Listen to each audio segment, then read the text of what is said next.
Hey guys, welcome to the stream. Yes, miles per hour. The moment you popped in and said, "How's my ankle going?" Yeah, ankle recovered, plantar fasciitis took over. So it's kind of crazy. Yeah. I guess if you've been I think if you I was a track athlete for many years, so I carry a lot of injuries now. So those days when you're younger, you never really notice them. So you carry on playing and you play through injuries. You break a toe, you keep on playing because you're superhuman when you're 20 years old. And then as you get older, you realize everything is coming back to bite you on the ass. So yeah, so I turned my ankle and then plantar fasciitis. I'm like, why can't I get a break? So I'm like, I think the left leg at a calf pull like 3 weeks ago, a month ago at a calf pull. I popped the calf muscle. Everyone could hear it pop. So there, I was out for 2 weeks. Then I recovered very quickly. I mean, I actually got back into running like 4 weeks later. So that was a very fast recovery considering my age. And then I was okay for a while and plantar fasciitis came. I think I wear an insole, right? So I think my insoles, the arch may be a bit high. So it might be. Sometimes when your insole, the arch is too high, you kind of feel it. So I think the arch is too high. So I think I'm gonna have to reduce that. I don't know, man. Seriously, it's like one thing after another. But then, hey, that's how we handle ourselves. I want to apologize to everybody. I know the stream timings are really erratic right now, but home kind of is taking priority for me with the kids. And yeah, so it's with children, they're on holiday, so you got to give them all the time. I mean, I spent the whole day coming up with interesting games to play with them.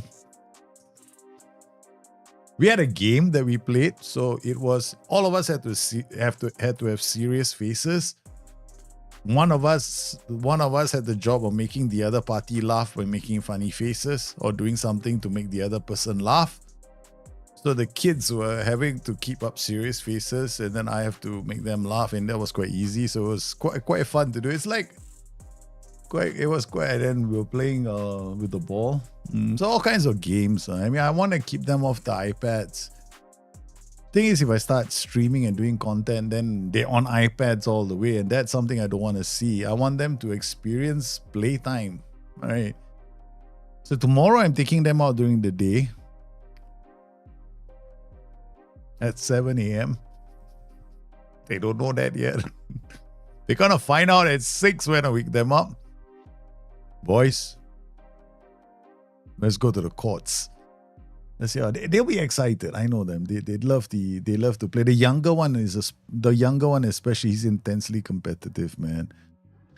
You said that no team had what it takes to beat Inter. Did you change your mind? Yeah, man. I think Inter didn't show up in the final. Inter were completely owned by PSG, man.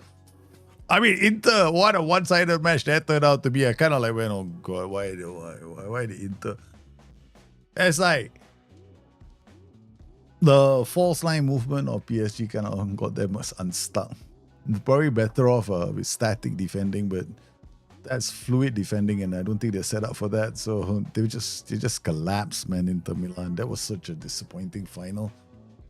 The Europa Cup was a disappointing final, and then the Champions League final. To me, I know there are 5 great goals for PSG. Congratulations. Either one of them would have been the first to lift it, and I think PSG deserved it. I mean, they were the second best team. The best team didn't win, of course, in the Liga. They were the second best team in the league, so they went on to win. So congratulations to them. They played really well. Yeah, I can't catch a break at all, man. Miles, you're absolutely right. And yes, Spurs fan.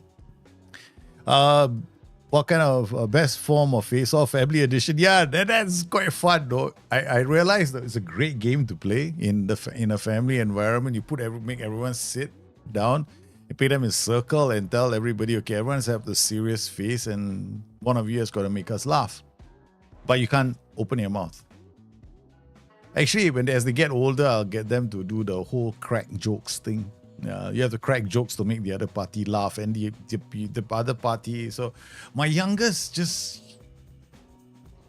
has got a funny bone the size of the body. The whole, he's like minor tickle and that's it. He starts laughing, which is good. I like to see that. I like to see children have a good sense of humor. I think it's very important for their mental development. Yeah, especially considering things that are happening for them at the moment. So I really want them to know. And yeah, speedy recovery though. Yeah, I'm kind of hoping I'm get a speedy recovery, man. Miles, really hoping that it's going to be a speedy recovery. What kind of tactical masterstroke did Enrique pull off? I think tactical masterstroke. I mean, you think about it, right? Like Chris has said on YouTube, right? It's a disgrace for Inter Milan to have lost by 5. I don't know what happened to Inter Milan. I mean, Mickey was missing in action. How many times did they mention Mkhitaryan's name in the whole game? Like, missing. So there were entire players that went missing in Inter Milan. So I don't know what happened in the final. It was like, it was so one-sided that there was no point watching it. At least watching, it's amazing. Yeah, a lot of people are probably going to criticize me for this. I think it was more interesting watching Spurs defend against United in the Europa Cup final than it was to watch Inter getting smashed by PSG, because it was just like, yeah, okay, how many more goals are they going to score today? Yeah, man. It was embarrassing, man. It was an embarrassing performance from Inter. It was just so embarrassing. I mean, look at that. Yeah, it's terrible. I mean, one can also argue that Inter is basically, it's like retirees playing against young upstarts, which is the average age of the PSG team is about 22, 23. The average age of the Inter team is 31, 28 to 31, around there. Man-to-man pressing is the way to go. That was started by Gasperini in recent years. No, actually, man-to-man pressing has been around for a long time. It's been around for so long. Yeah, Gasperini, yeah, sides are using a bit of that, but man-to-man pressing is what PSG want them to do. Yeah, PSG want them to do exactly man-to-man pressing. Yeah, problem is that the system that they are playing is so fluid. Credit to Enrique though. This PSG team are going to dominate for a long time because they're playing a style of football that teams have to adapt to. That's the difference. It's not like they can see coming, they can defend. Okay, it's not like playing Man City. Man City is predictable. The style of play Man City is doing is very predictable. It's very easy to know how to attack them. That's how you're going to score the goals, right? Man City is predictable. PSG are not. They are fluid. Their football is extremely fluid, changing. They got an F9. You know, it's very hard to break them down. Or rather, it's very hard to keep them away from your net. And they keep the ball really well. It's like a combination of tiki-taka and gegenpressing. Gegenpressing met tiki-taka. I was very fluid. I was very impressed, man. I was very impressed with it. VVP96, how you man? Slip Marley, thank you for... How have I been? I'm in pain, as usual. What else is new? I'm always in pain. One thing or other. Once you guys come to my age, you will understand what I mean. It's like this, okay? Once you pass the age of 60, once you're close to 60, when you wake up in the morning, parts of your body refuse to move. Okay? They creak. Like 7 years ago, I was bounding up the stairs and bounding down the stairs. Now I'm walking up the stairs and walking down the stairs. I don't bound anymore. I could take 2 strides up and like, yeah, baby. No, now it's like you have to stretch. Every morning now I get up, I have to do like stretches I have not done for a long time. So it's a combination of stretching and strength. Once you get to this age, you got to do a lot of strength. So I'm having to do a lot of strength exercises. Now, the good thing is I'm still running. That's a good thing. I know guys at my age, some of them like don't even want to run. I'm looking, I'm not going to be that guy, be that man. The referee didn't even give recovery, right? If he did, he would have ended 6. No, I think the referee decided a long time ago this game has to end because, it's not in anybody's interest to keep it going. Even Liverpool can't find a way to pass through the pressing. Yeah, they can't. The pressing system is really good. We knew what we would get from PSG, but my word, Inter were in shambles. Yeah, they were in shambles. It was like that Inter team that I saw in the semis was not in the final. So disappointing. Hey, Matty Zucks, I'm good, doing well, man. How are you, Mr. 9 Months? I hope you're well. I hope you're really, really good, man, Matty Zucks. Thanks for coming on the stream. Thank you, everybody, for coming on today. Today, I'll tell you what we're going to do. Before we go and do what we are planning on doing, which is, I want to talk about doing striker roles, but listen, check this out, okay? I mean, did you catch the news recently? I don't know if you guys did, but this game, Sega Football Club Champions, is coming. Apparently, right? It's done by Sega. We all know who Sega is, right? Football Manager, Sega. Okay. All right. Okay. And this game is powered by Football Manager, is it? Because apparently it is, no? And people have come in, say it's a game powered by Football Manager. It says here very clearly, it's powered by Football Manager TM, trademark. Featuring player data from 5th Pro, allowing you to compete in the J League, K League, and more. So I was thinking to myself, so I know that people went onto the forums and asked, nobody, SI didn't come in and answer. Interactive elements include in-game purchases, chance-based in-game purchases. What? This is going to be like what? The disaster that was FC25? Because FC25 is the ultimate in let's take your money from you, give you this card, there's a rare player, and then after that, because it's so rare, then they decide to give you a lot of other gold cards. I'm like looking at this, like it's like people spend thousands and thousands of dollars on that game, and I'm like, I'm against games like this. I won't play games like that at all. So I'm like looking at this in-game, and this is Football Manager, TM, SI, Sports Interactive. There's no mention anywhere, no. There's no like, if I go through it, right, there's no mention, yeah, except for that Football Manager TM. So people did ask what is. I mean, but one thing it is got, maybe it is Football Manager because look at the faces. I mean, this definitely looks like it's a Football Manager thing. Looking at the face, look at the face, man. Like, doesn't this look like it's out from Football Manager? Look at these faces. I won't be surprised. The same face. So I was like, what? Yeah, so I was quite surprised because looking at this, this look, it's like FM Online from 10 years ago, no? Like, okay, this looks like an FM rendition, no, from an earlier generation of the game. But there's a radar. They've got a sideline camera, so obviously there's more than one camera view. So this is the third camera view. Okay. So they give you this, and obviously this is using game controllers, right? So I was like, I'm thinking to myself, wow. I mean, like, I don't know, man. I really don't know what's going on, man. Sega Football Club Champions coming up, but this has got nothing to do with Football Manager 26, right? It's a beloved soccer club management simulation game from Japan's Sakasuku is here for global players with its latest version. Okay, so coming from Japan, I'm like, huh? Sakasuku? Yeah.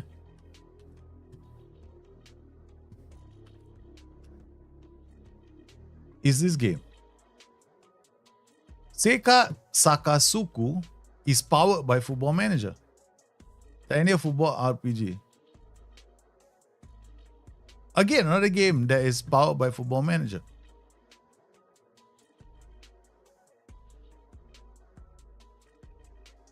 It's called Pocket Club Manager. I don't know what's going on anymore, no? Yeah. So it's like, and then through all of this, people are asking SI for questions, like, what's going on, no news. And the first news I get is something like this. Of course, if this game is heading in the direction of FC25, which I won't be surprised, because there's another game called FC25, no? Yeah, it's getting confusing with Sega. I totally agree with you. I think something is like, It's a new Sega FM. It's a Sega FM. It's a different version of the game. This is going to be playable on Android handphones. Yeah, it's free to play. You can see that it's going to be a single player online PvP and cross player multiplayer, right? And it's going to be you'll be able to purchase the game, right? I mean, from what I can gather, like it'll be playable on quite a lot of looking at it, it's like nothing. 64-bit processor. That's all you need. And then what you got? i3 7350. This is low grade, man. This is very low grade. Okay, this is like I'm going back. Okay, basically it's basically handphone capable. Okay, you'll be playing on a handphone, right? Yeah. Maybe SI is looking for multiple income streams. I mean, look. Okay, let's just put it to you. Let's just put it this way. For SI, right? Let's be logical about this, right? Football Manager is not a cheap game because let's look at it this way. Now, if Football Manager wanted to bring in all the licensed leagues, that's expensive because the leagues, you have to pay the leagues, right? So that's not something cheap. I mean, looking at the FIFA license itself, that the name FIFA itself, tying up with FIFA itself costs money. And we know why EA left FC, right? Because they wanted to keep FIFA started raising the value of that sponsorship, having their using their brand name. So SI, in order for them to pay for all these license leagues and to get these players in the game, names of these players in the game, they have to pay the league's licenses. Now, what EA did was different, right? EA went and negotiated deals with every single league individually, which is the reason why EA had image player rights, which SI didn't have. So very famously, Zlatan Ibrahimovic a couple of years ago came out and said, hey, why the hell are you using my face in your game, FIFA? You're not supposed to use my face. And then EA very famously said, hey, check your contract with your club. Apparently the contract, the Serie A contract, the club, the contract that Serie A signed was binding. Okay, you can use your image rights. So these contracts aren't cheap. So I think, if SI were to go out there and go like, what about all these licensed leagues? People want licensed leagues to play. I mean, who wants to play against Man Red, for example? You want to play Manchester United. You don't play against Man Red. So you got to pay the Premier League for the right to use the name Manchester United, or in this case, you have to pay Manchester United because it's a direct, you have to go to them directly. That costs money. So if SI can't go out there and just keep giving people 100 over million, 100 here, 100 there, 100 here, 100 there, they have to get other revenue streams going too. So using their Football Manager trademark name to allow other companies to go and build their own Football Manager simulations, which are not on the PC, mind you. Different versions of it. If looking at this alone, this is FM Online. This is like FM 12. There's no way this is even close to FM 24 even. So yeah, the FIFA World Cup winnings is FM 26 on the stream. No, it's not. It's not.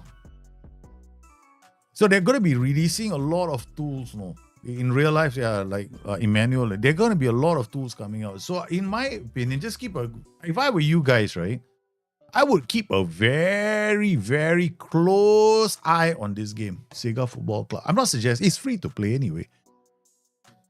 And I'll definitely be playing it. I want to know what this game is all about. So when it comes out, I'm definitely playing it.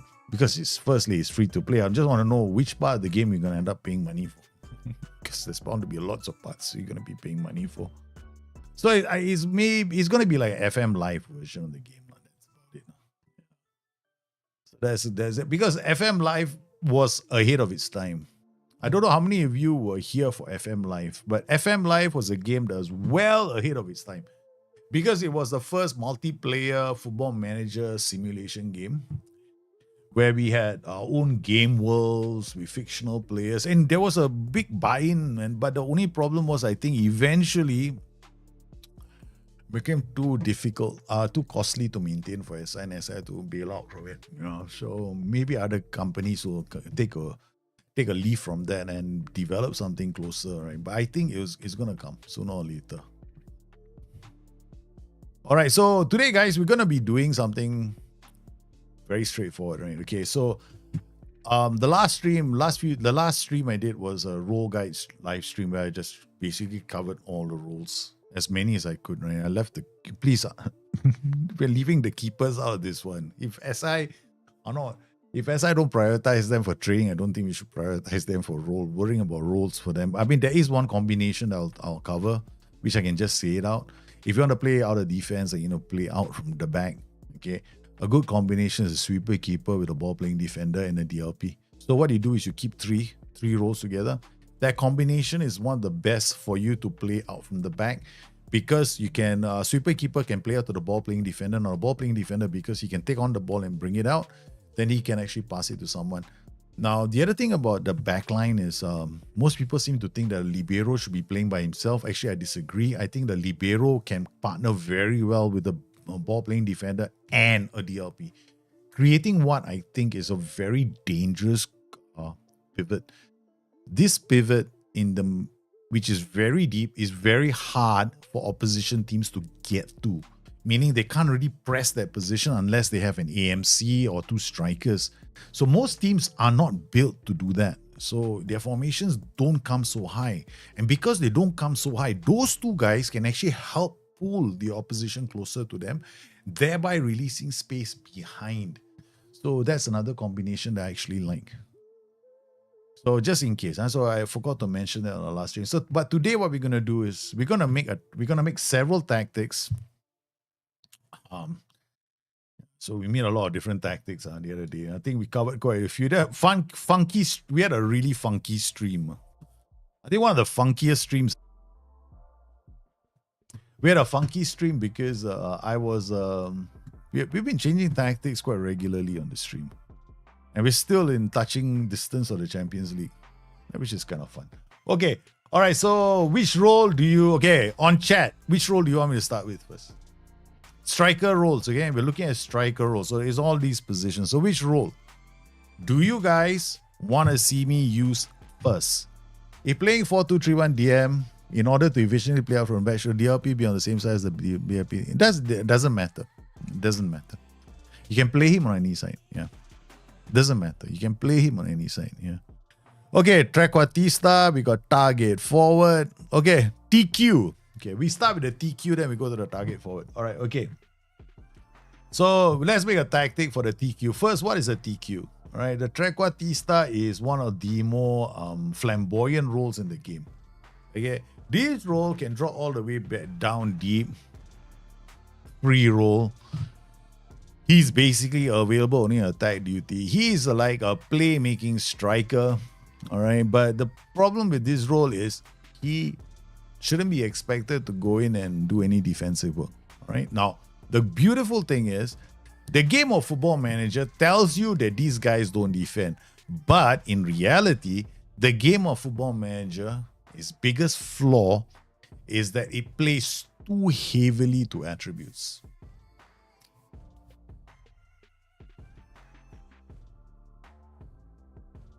Hey, Kimpe, thank you for your 23 months, brother, at tier 3. You are a legend. Why so late? I'm late because it's that time of the month, brother. It is that time of the month. Hey, Slipkey, it's been a minute. Good to see me streaming. Thank you, man. Yes, I'm streaming and we're gonna be doing role. We're gonna continue the theme from the last stream. Again, you guys seem to like that on Discord as well. You're talking about it, how much you enjoyed the stream I did on the last stream, which is a role guide stream.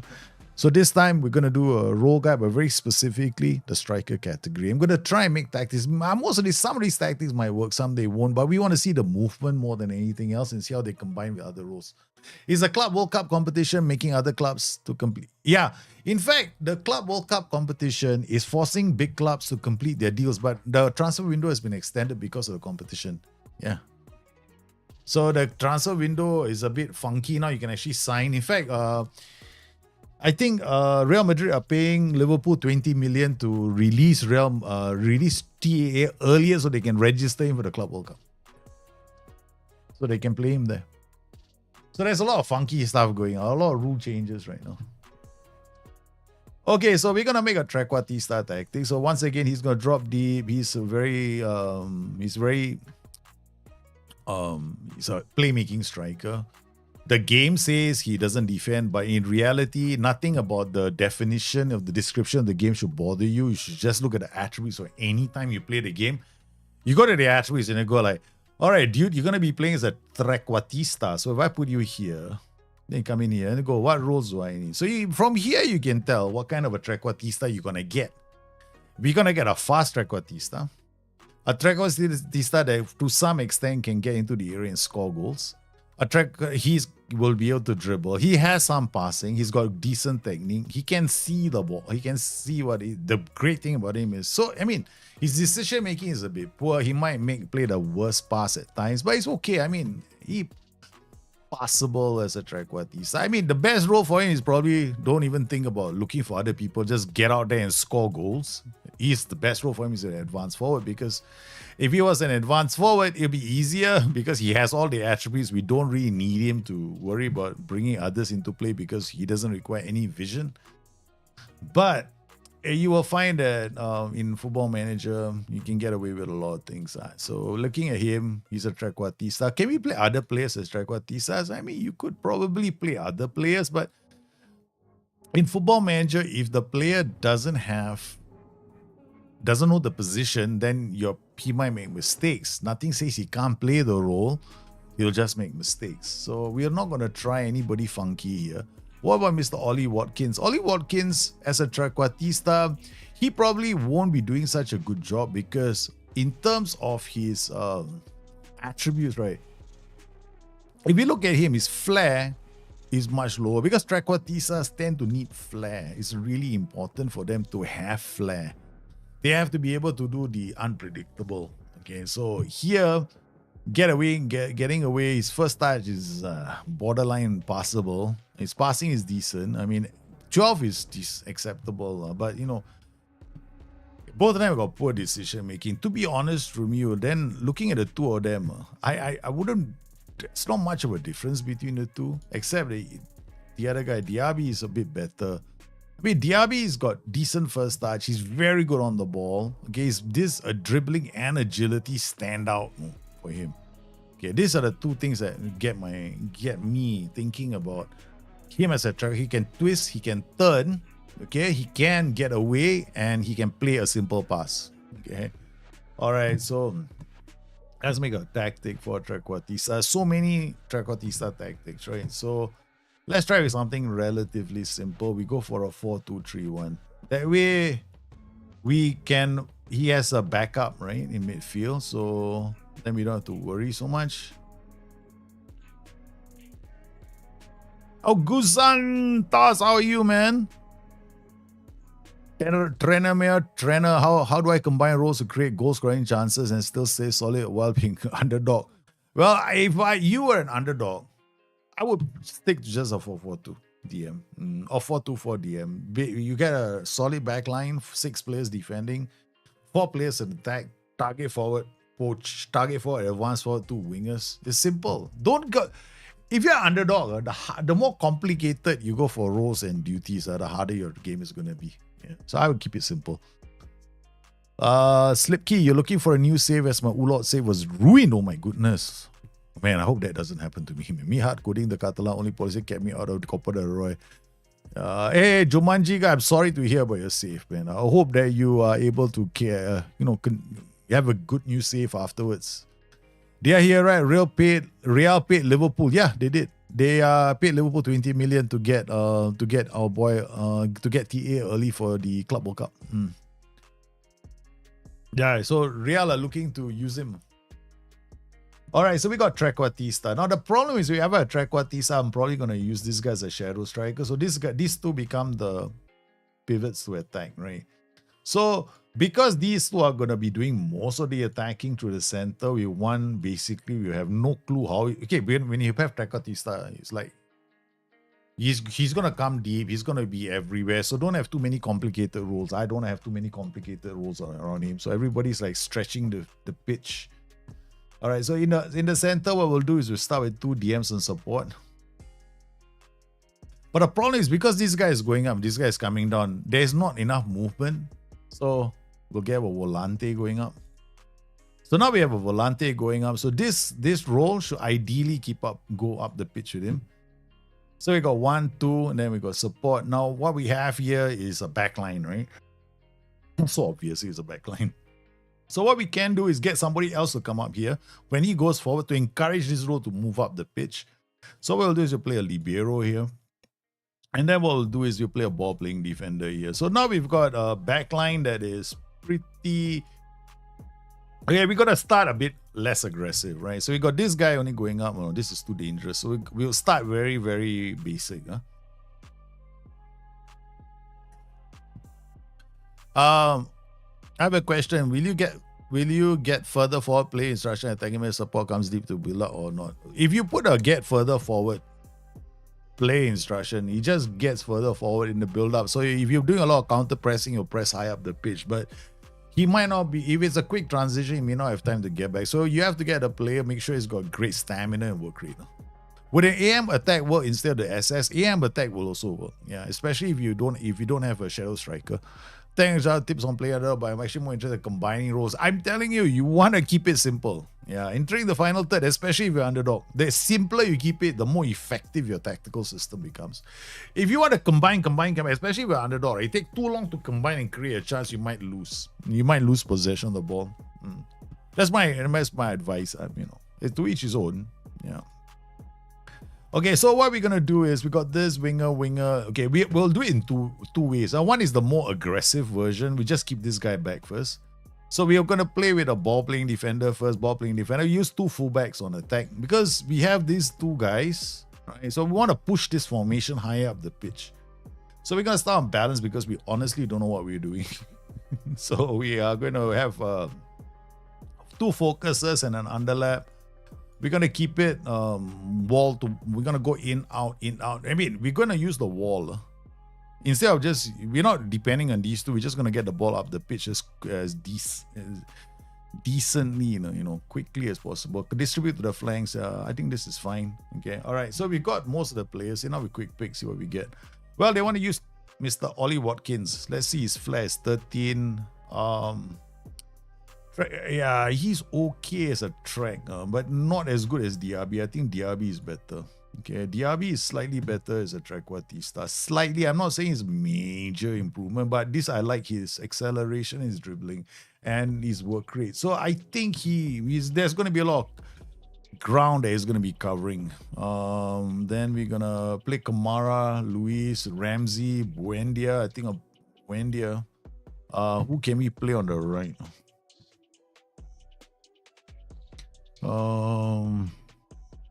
Play Leon Bailey. Okay. Let's see if this. I mean, Kamara going up as a volante probably a much better idea because I think Douglas Luiz has shoots from which one there comes deep to get the ball. No, none. Okay, so we got Mings, Chambers, Cash. This is extremely attacking, right? So let's start the game on balance, see how the game flows, and then make a decision accordingly. First up, we want to see the movement of that role, right? We want to see the movement because here, what I'm trying to do is the Trequartista is going to drop all the way here because of the movement. There's a volante coming up. There's a DM here who's been told to take fewer risks, not get further forward. That's asking for trouble. Okay, so this ball-playing defender has got nothing. They got no PIs. Okay, cut inside with the ball. We're going to remove. Okay, we're going to remove all these PIs. More direct, we're going to remove. This was for the other tactical system that we're using that day. We wanted to make we were trying to make a funky tactic with a funky role, I guess. Okay, Shadow Strikers in the middle, no PIs. Yeah, I don't have any PIs. When you're making a tactic the first time, my advice is don't PI. You want to see how the roles move. Okay, so we've got, I think we can play McGinn here. I know he's looking tired, but what's the point of having them in our team if we can't use them? Okay, Zanilo can't play, so Luca Dean will come in here. Don't tell me. No, this is not the time for you to get why? It must be my age. Okay, all right, so here we go. All right, okay, so Let's start a bit simply. And we'll come in here and go straight away to comprehensive highlights. We got a track. We want to, okay, so this tactic, what do you want to look at? You want to look at when you have the ball. First time, when you create any kind of tactic, you want to see how the roles combine.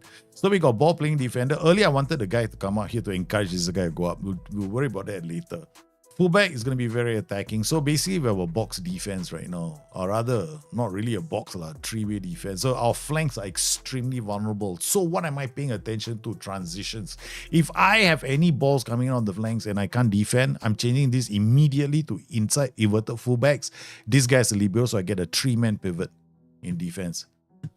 Everybody will try and replicate their tactic. Okay, so we got this. You can see what I mean, right? We could lose the ball here, which is why I want to focus play on the left and the right. So see what happened?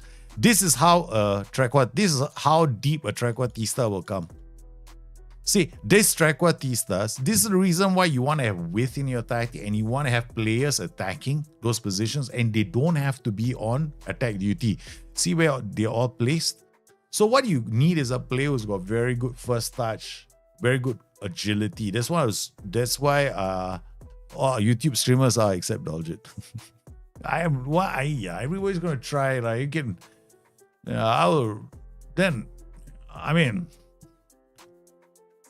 let them. There's some of them are trying to. Manchester United lost, right? When the Diaby has the ball. You see what I mean? Because he drops deep, we got all these other places, which is the reason why when I play with Trequartista, so what's one of the instructions in my tactic? Right defense, pass into space. We almost got our first goal, and that was a Trequartista's involvement. Now, remember what I said earlier about worrying about the flanks? Because when you have fullbacks on attack, your flanks are vulnerable. So we are also paying attention to our fullbacks to see whether they are actually supporting our tactic in a way that seems like, okay, it's a good idea to have them on attack. So Leon Bailey is a wing on support. Buendia, shadow striker, couldn't do anything with the ball. The tempo looks a bit high. Okay, Matty Cash read the ball as a fullback. There we go, the DM. That's our DM coming in to support. The shadow striker gets in, gets our first goal. So here, this whole movement is down to several elements, right? Okay, first up, look at how flat our attack is. Where is a Trequartista? Because it's an attack duty. Sometimes he will move up, sometimes he comes down. But there's no striker here. Like an advanced forward. Advanced forward will probably be here. But he's here in line with all other roles. So this is the reason why you always want a player who's a Trequartista. The most important attribute for a Trequartista is actually composure and first touch. They take the ball, they got to be able to hold the ball. Agility becomes extremely important. They got to be able to hold on to the ball and then have the composure to pass the ball. But the ball passes him, goes back to Matty Cash. You see now, Trequartistas got space, just like Ramdautas in the sense that they are space invaders. He's going to invade this space now, and this pulls players to him. See, as they pull, because of Diaby has pulled these two, guess who has all the time in the world? Buendia. Now, as he pulls this guy away, this space opens up here. So, as the ball comes to Douglas Luiz, Buendia can now attack this channel. Right, so because of the role of this is why Trequartistas can be quite funky, which is why whenever I play a Trequartista, I always make sure that I'm playing an attack duty along the same lane, right? In the same channel. So as he gets the ball, they have gone with the Trequartista. Buendia only has to beat this player. He does, he gets in and scores the goal. Right? So that's how one way. Does it make sense in this version to use a defensive mentality with a high block? Mentality is just risk. It doesn't mean, no. You can use cautious, and I've been playing cautious with high blocks, low defensive lines. I think what most people, I wouldn't pay any heed to. I would try it out yourself because I've been playing on my streams with low defensive lines and cautious mentality, and high defensive lines with cautious mentality. So it doesn't. Mentality is just risk. It just moves your defensive line higher, lower, and affects the player's decision making in the game. So don't worry. Just play. See, make a decision based on what you see. So Buendia does really well, right? See how Trequartista pulls players away. He gets into a goal scoring position. Okay, so that's actually a very nice goal. So again, we got a fullback. So let's see what we can do now. We're gonna make a different Trequartista tactic later. Okay. We're gonna make a Trequartista in a two-man tactic. See, this is the reason why I didn't like fullbacks in this tactic. Okay, so he comes in, he concedes a penalty. We are coming in, and we're changing this guy to inverted fullback on defense, and now I'm releasing this guy as a libero on support. And I'm not gonna play because this is the reason why when the moment the stream started, or when we had the tactic, my first concern were the two fullbacks.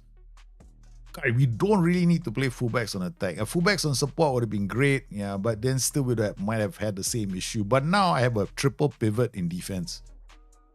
So I'm not triple pivot. I've got a three-man defense. Mitoma, oh my goodness, we almost conceded a goal and we'll just berate the team. Hope that wakes them up.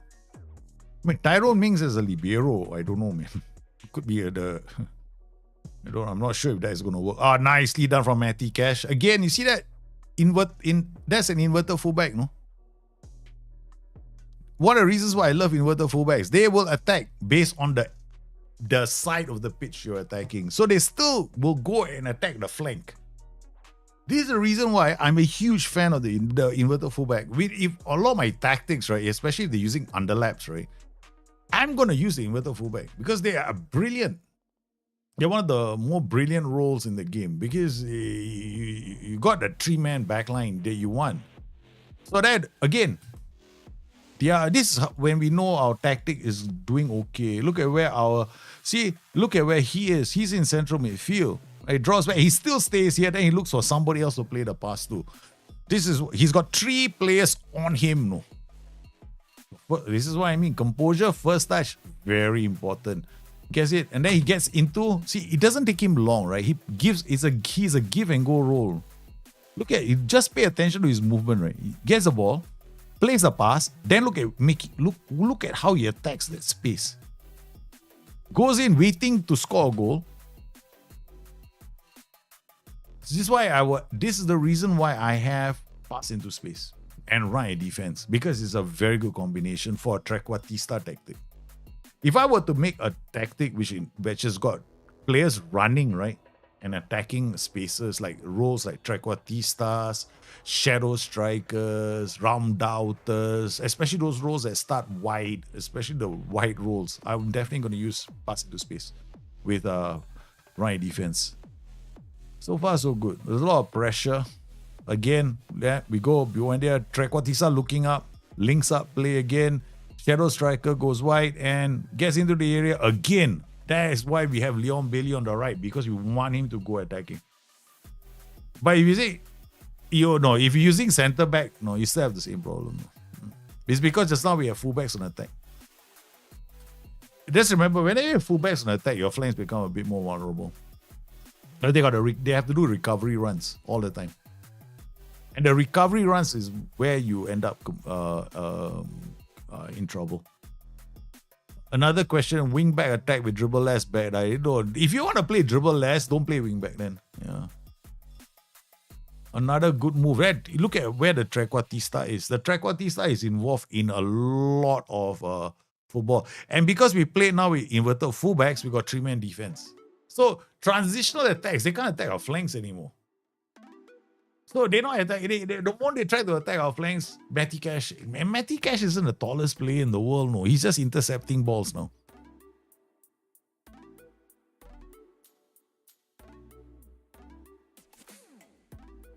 This is a random tactic I created, but it's got the same principle. As long as you have two attack DTs in the center of a 4-2-3-1, you want to play the two outer rows as supports. And you want to have somebody coming in the center to support your attacks. So we had a volante, a libero. Right? They're moving up in support. This will encourage a shadow striker to move to the right because the volante is coming. So now the Trequartista, when he drops, right, he has a player on his left and he has a player on his right. So he has players he can aim for. Now the volante, if he gets into opposition area, that'd be quite cool, because then the volante is danger in a goal scoring position. Now, you might be wondering, how do I get, okay. One thing about match ratings, right? I don't really care about match ratings. I'm more interested in the game itself because I think match ratings, SI, no one really understands SI's metric for match ratings. They don't make it publicly available. So unless you have using an editor to change some parameters, like what that thing does, but those are wide parameters that have no effect on the match engine. So we've done this. So we can see, and if I were to look at this, right, we go to analytical data, we look at our teams, our players. Now looking at our Aston Villa and our DRB, right? So we're looking at his passes right now as a Trequartista. You see, a Trequartista is not going to have as many passes as the rest of the players because he is a link player in the final third, right? So what you want to know is whether he completes lots of passes for the passes he has received. Now, if you look at this, right, he has received 14 passes but only completed 7. Intercepted, like this is intercepted. 2 of his passes were intercepted. So it means that his passing conversion rate is not going to be that high because he is going to be taking risks with the ball. So in terms of roles like the poacher has actually got a much higher completion rate, almost 100%, 80 to 90% for a poacher. Poachers, this is the reason why I actually use poachers in a lot of my tactics, because poachers are the ultimate link player, especially if you want to have more than you want to have a couple of players scoring goals. Here we are looking at him and the passes that he makes, right? So if I'm looking at this guy and his passes, you see his passes that intercepted here. Watch this, watching this highlight, right? So it comes to Bailey, Buendia, then goes to Diaby. Now Diaby has the ball, right? So he's going to take his time. He's trying to release Buendia. So a lot of the time, you will see, right, his passes are all the high-risk passes. He's trying to release a player into a goal-scoring position that the opposition intercepted. Like here again, this is to release another player. Diaby gets the ball. Again, he's trying to release somebody, right? So if you look at this and you go at the end of the day, okay, it doesn't do very well. Passes out of play 0. Passes under hit 0. Passes received 14. But out of the 14 passes he made 7. Yeah, maybe the rest were shots. That's one of the reasons why I find it. Don't look at me. Don't ask me. Okay, I don't know about SI and his logic. Okay. I don't think he made. He had one cross. This is cross intercepted. So you will find that he does quite a few things. So in terms of tackles and fouls, you see, tackles lost 1. So the notion that a Trequartista doesn't tackle, we won't see any tackling numbers, is wrong. Okay, a Trequartista will try and tackle in a game if his aggression, work rate are there. Now, the interesting thing about Diaby is he's got low bravery, but he's got high aggression and work rate. This is the combination that you want: aggression, work rate, and technique. So if you're playing a Trequartista, he's got aggression, work rate, and technique, right? He will commit tackles. He will try and intercept balls. He will try and get involved. So these are things that you want to pay attention to when you are using a Trequartista. It's the kids. How are you, man? Welcome to the stream. Make yourself comfortable. Very nice to see you. Why are we using F9 and Trequartista as AM position? I wouldn't recommend 2 roles like that. I mean, it'll be a bit dangerous, but you want a clear role that's attacking. The problem when you have... Okay, let's just change. Somebody wants to use a F9. So if I use a F9 and then this guy becomes a Trek, right? What are you going to get? A lot more unpredictability, because now the Trequartista is an unpredictable role and you've got another creative role just beside him. So what will happen is your flanks become very important, because now those guys attacking the flanks are the ones you want to see getting inside, right? But the problem right now is that we have underlaps on this. I gotta remove these now. I gotta use these guys to attack the spaces now. But I can only use this guy. I can't really use this guy because this guy is coming up. I will try, I'm probably gonna lose here. Then we're gonna drop the tempo slightly. So now what we have is you got twin towers, right? But you can't expect the F9 and the Trequartista to be your main goal scorers, no. Because a lot of the balls are not going to be directed towards the flanks. Because your main threat now is not these two. It's actually, you want these guys to be dropping so that the center is the ones that's scoring most of the goals. And for that to happen even more, we can't even play through the middle. Yeah, too dangerous. So we still have to play with width. Some width, not a lot. I want a ball to go inside. There we go. See what I mean? So your ball is going, and those, by the time the F9 and the Shadow Striker, the Trequartista, can you see what has happened? When you put Trequartista and F9 together, you get a lot of this. Let's try and build up play. But in doing so, what have you done? You have allowed the defense to become even more compact. So if you want to do something like that, then you are actually making them more compact as you are attacking them. Which is the reason why this combination is very poor. Because you got two of them, they are dropping deep, and you have to use these guys to come inside. So you're going to end up doing combinations like this now. Inside forwards. Because then you have to get these guys inside the area as goal scoring threats. So they have to come in from the half channel. See what has happened now? Buendia goes wide. So our two roles, our Trequartista now and an F9, will start dropping into these pockets so that they can attack and create chances for other players, because your F9 and your Trequartista are creators. So now you have to put other players into that zone to create to score goals. But you're making this tactic so complicated now. It's like you're probably not going to create a lot of good goal scoring opportunities because of the amount of complication the tactic has now got. So you can watch. I mean, I probably wouldn't do this because it's just overcomplicates tactics too much. Hey, Intanin, how are you, man? So if I wanted to play this game, I would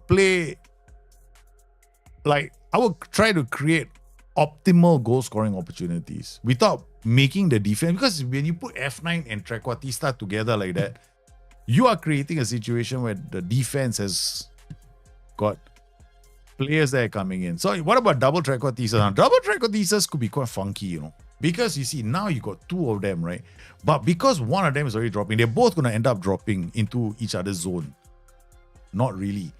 One Trequartista is going to be in the right, the other Trequartista is going to be in the left. Because of because we're using Volante, right? Volante comes here. This Trequartista goes here. Volante comes here. Trequartista goes here. He might drop, Trequartista will go in. So if I wanted to, I'll probably go track instead of F9 Trequartista. But once again, it is too complicated. So I would just go F9 Trequartista. That's it, simple. Yeah, false 9 and false 10. It's just too much. Yeah, it's got too many falsehood. Too much falsehood in the tactic. Now you see what has happened? So we got a lot of this give and go, no? So there's going to be a lot of give and go. It might work against some teams. If you got very good players, it could be very nice to watch. It'd be like something like PSG, Like PSG have got this movement that is like Busa Dembele's movement, right? He is, as the way I look at Dembele, he's a Trequartista. He plays as a track because you don't really see him having to do very much, but he's an aggressive player. So you'll see a lot of his movement. But you see what's happened? You know your tactic isn't spot on when this happens. Yeah. So I would say that the best combination and the standout combination for this kind of tactics is always going to be track. Here you put a track, and then this one, simple. Don't complicate the tactic. Tell the guy behind him, the Trequartista is making a lot of movement. Your job is get in and score goals because he's done the hard work already. So use that rule. Okay, so that would be the best way to play it. But this is done before the change.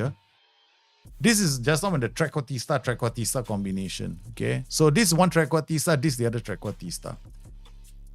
As opposed to a Trequartista Shadow. So if you play, so between F9 and Trequartista, I will rather go Trequartista instead of F9 Trequartista. Because a Trequartista is still an attacking role.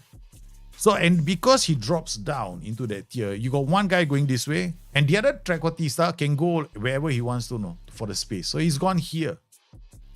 So he's gone in here, and this other Trequartista is in the area, and he's still being a goal scoring threat. But this pins players back, and we get others coming in. So the goal is, if you're gonna play a tactic, if you want to make a tactic where there's like a combination and there's attacking, right? Track is good. Track Shadow Striker is also very good. The key is this guy. This Volante coming up is very important. Right? You can, when you play inverted fullbacks, you can play both of these as attack duties. And you notice one thing, right? There's not much difference, no. I get width. With this, I can play wingers on attack or inside forwards. That's the beauty of using the inverted fullback. That's the reason why the inverted fullback ranks as one of the best roles in the game in the defensive third. Because he gives you, with that role, you got a lot of options. No other fullback role in the game of Football Manager currently gives us that option. Because you get more defensively solid, but you get that extra man in midfield, which is what really matters. No, you see, the problem when we play fullbacks on attack, you don't really getting an extra man because you are using a player to give you an extra man in midfield because he's going to be around to overlap, right? Okay, but in doing so, you don't have a defense anymore. But if I use the inverted fullback, I can get an extra man in midfield because I use a libero. The libero goes up, I got my extra man in midfield. So that's more important. I find that the extra man in midfield is more precious than the extra man on the flanks, which comes with a fullback on attack. Or wingback on attack. Or any bloody role on attack on the flanks, which I don't do anymore. I think that is very, very terrible. It's like waste of time. F9 MCA will be the same. Yeah, if you do F9 MCA, it will be the same. But the combination, if you want to use a Trequartista in attack, is to always play an attack duty behind him. Right? Especially if the takeaway from this should not be, Trequartista must always play Shadow Striker. Okay, that's not a takeaway. Yeah? It's the combination. Yes, it works. But the only reason why this combination works is because I put a Volante here. And because I put a Volante, the Volante will come up, right? When the Volante comes up, the Shadow Striker moved here. The Libero moved here. This guy moved here. So my formation ended up looking like this. 3-2-4-1. That's exactly the formation I wanted in attack. So the Trequartista, when it drops in here, he created a problem for the defense because as he moves up, this guy can come in and swap positions with him. So Trequartista, Shadow Striker, Volante is the combination. The trick is how you combine various roles to give your Trequartista, to make the tactic. Now, with a Trequartista, give you fantastic numbers. It depends on how good your Trequartista is. If your Trequartista is an average player like Diaby, I don't think so. Okay. Looking at the numbers, because we kept changing things in the tactic, you can see, I think Diaby only had a 6.2. But the guy behind him was a superstar, Buendia. And then you had the Volante, the other goal-scoring demon, right? And Tyro Mings as the libero also played quite well. Okay, now we're going to make another one. Another Trequartista tactic. So, Trequartista, the next one I'm going to do is with a double combination. That means we have a Trequartista, but in a more complicated setup. The one where we got to, I'm going to crack my head for a while doing this. Okay, hold on. So we got Trequartista here. Okay, I'm going to play Poacher here beside the Trequartista. Then I'll put one guy here, and then I'll play a Shadow Striker behind him. Then in front of him, because this guy Poacher, right, I'll play AP on support. Okay. All right. So what we have is a one guy dropping, being creator, one guy coming into attack, one Poacher say, you know what, defenders, I'm here, so you have to defend me. Okay, done. That's an attacking combination. Finish. Let's go and sleep. Okay? All right. Now we are worried about, how do we get everybody up the pitch? Okay, we're going to do a double Volante attack. In fact, this one doesn't have to go up. So as he comes up, this guy's going to go to the flanks. This guy's going to come down, or he could go to the flanks. So we don't know who is going to the flanks. One of these is going to the flanks. Volante is coming up. Again, we're going to do inverted fullback on defense. Libero on support. Okay.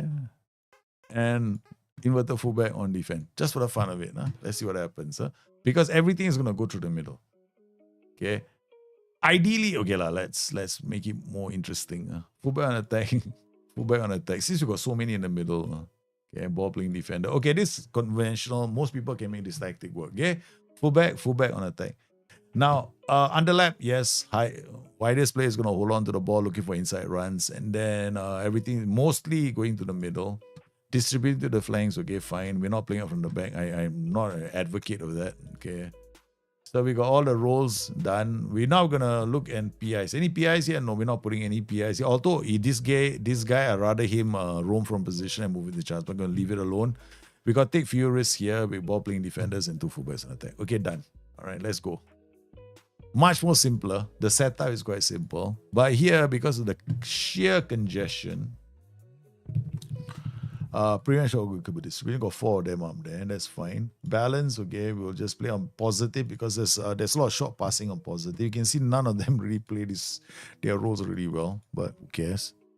They can put double Trequartistas as well, but the problem is, like, if I wanted to play double TQs, right, it'll be this way. Like, Poacher can then Trequartista here as well. So I don't put them on the same flank because Trequartista can be quite creative. And because they will come deep, right? Okay, so we got Douglas Luiz. Douglas Luiz is not very good going forward. So we're going to swap him in. Come on. Okay. I mean, this Derby County, if we don't beat them by at least 3 or 4 goals, it's a crap tactic. Okay. All right, we are more interested in their movement. Okay, so looking at this, see where look at where the Trequartista is. Where's the other Trequartista? Is somewhere, I think it was Jacob Ramsey. Yeah, Ramsey is the shadow striker. The other Trequartista is Diaby. Where's Diaby? Diaby is here. I'm going to tell you what's going to happen. This guy is always going to be the furthest forward. Look at him. He's always going to be he's furthest forward. Yeah. Okay. So because the Trequartista has got others behind him, right? He got nobody else on the flanks, bro. So chances are something has to go to the flanks or he'll be the furthest forward. And then we have the Trequartista on the right side, right? Instead of AP. So we have a Trequartista here. He'll drop deep for where the fullback is coming. So we want to pay attention to when the ball is on the flanks.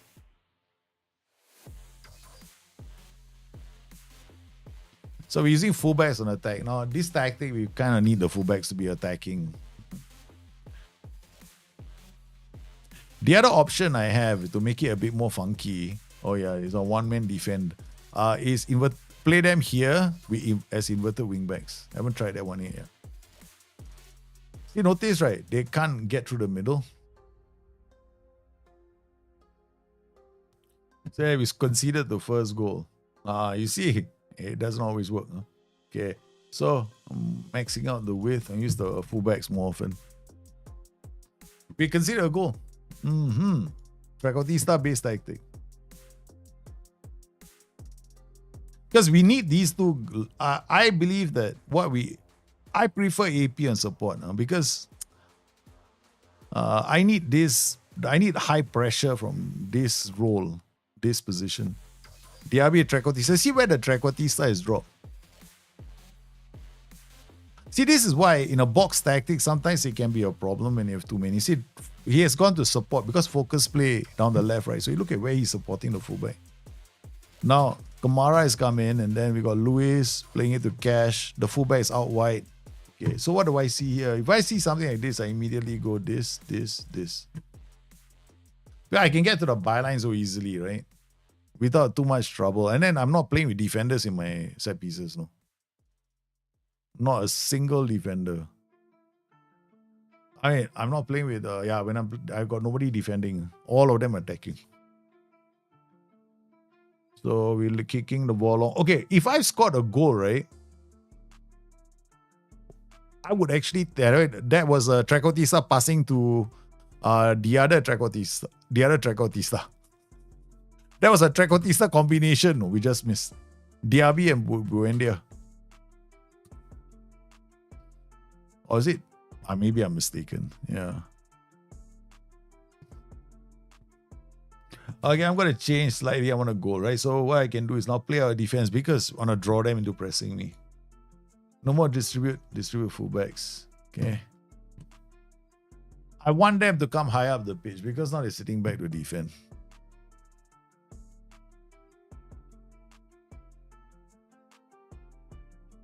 So you can see how many of them back defending. And remember this, I don't win by 3 goals. It's a failure on this tactic. Yeah. Because it's only Derby County. Okay. I might be unleashing this guy as a volante as well. To keep up the pressure. When they see all these are the things you gotta pay attention. This is why Trequartistas, people ask me what is the point of having a Trequartista when it's doing this? Trequartista came all the way deep. Right? So it takes away the extra play that you wanted. You see, look at him, he's not really gotten into a very good position, right? So that's why I went wide to use the fullbacks more. So if I were to change this role now, we will have a different game.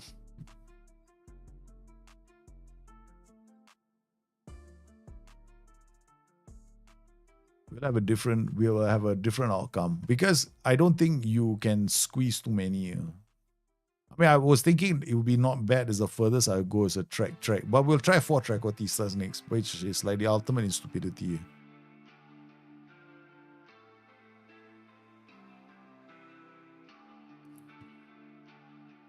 Okay, now actually what we're gonna do is ultimate stupidity. We're going to roaming playmaker. Segundo Volante. This guy's coming up. When this guy comes up, he's gonna force this guy to go up. So shadow striker. Okay. Alright, roaming playmaker coming up, fullback coming up. So this guy is coming up the pitch. Okay, he is coming out the pitch. Alright, we're no longer playing back. So I want to get a goal back. So you say, now we know what the roles are gonna do, right? You know, the roaming player is gonna go up the pitch, right? So we know he's going up the pitch. So we are actually more attacking with roles now. And we also use play our defense. Why? Because we want to draw them into pressing us. So we got a shadow striker coming into the area. When using focus play to the middle, I must use what we're attacking with or not. I wouldn't use focus play to the middle now. Unless you're playing. The only time I use focus play to the middle is when I'm using inverted wing backs. Yeah. Because now focus play to the middle doesn't really. It just puts more midfielders in the center. Nice. What a waste. That whole sequence is because of our roles. No? Look at that, right? Okay, on the break, Diaby is playing as a Trequartista. He is playing as a Volante. This guy is playing as a shadow striker. Buendia is playing as an AP. Okay, so goes back, passes. That was a roaming, whatever, shadow striker. Kamara can't score. What have I got? Roaming. Okay, Kamara come here. Okay, who is the one who's going to get into opposition area? You? No, shoot from distance. Okay. Yeah, I don't want to shoot from distance. Okay.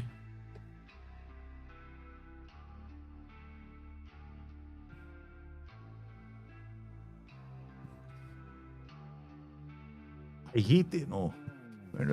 Hey, Bondi, thanks for the following. So you can make quite a lot of funky things happen in tactics. But at the moment, we're not really getting any goals. Right. So I want to get more out. We're definitely going to score goals. For a fact, we're going to score. Okay. But what I'm going to do is up the ante even more. Okay. Without becoming more attacking. How do I up the ante? Volante attack. Libero support.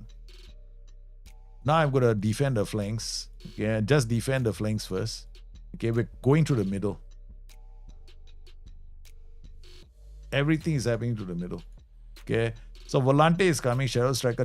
This is like the ultimate stupidity here, but hey, man, we got these two. So basically, we are protecting ourselves with the two inverted fullbacks, but we're using the liberos. Okay, so we're gonna have all these action happening.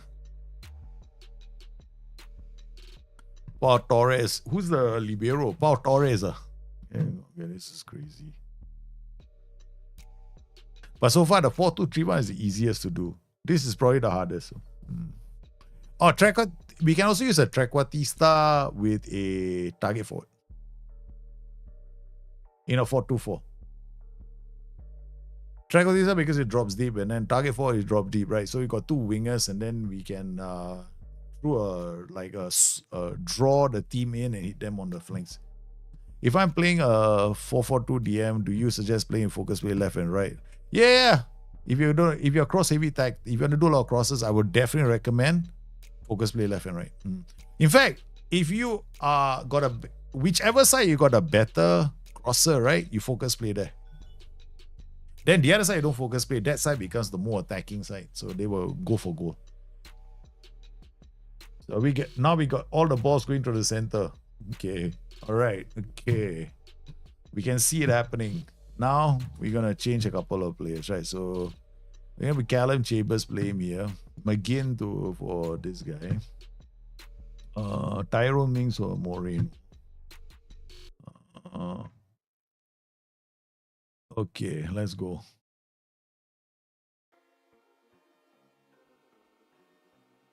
Oh, man. Oh.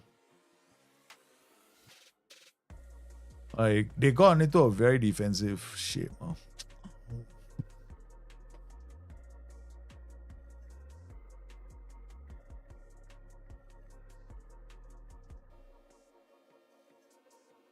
There goes our inverted fullback looking for, yes, 1-2 with the Trequartista up there.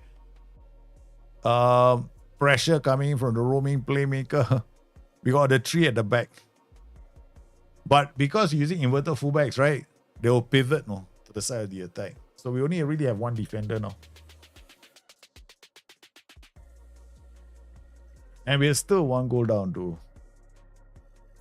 And we're doing this at home to our own fans. Oh, again, there. Me, man, that's the pillar. Douglas Luiz can't get there. So they are doing their best, but it's not good enough, man. So we're going to bring on Yuri Tielemans for Douglas Luiz. Diego Carlos or Boubacar Kamara. I'm not even sure that Diego Carlos can play as a roaming playmaker. I think it should be the other way around.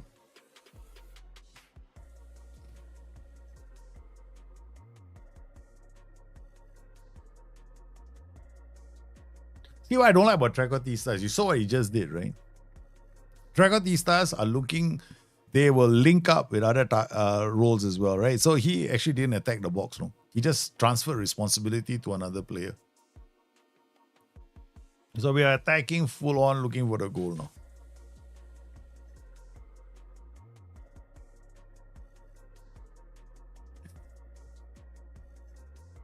But that's because we put so many guys into the final third to attack. But we didn't change attack mentality. I mean, we did change mentality, but look what we did. Roaming playmaker going up, Volante going up. In fact, what I have now defending is very few players. See, everybody's not attacking. Except for the inverter. But every attack is going through the middle. Which is, I mean, they are playing a back three with a DM, right? So this is like double Ds, no? So they got quite a number of players defending. So what we can do in a situation like this is drop my tempo, right? Keep running at this defense and hold shape. Instead of countering every opportunity, we be smart with the ball.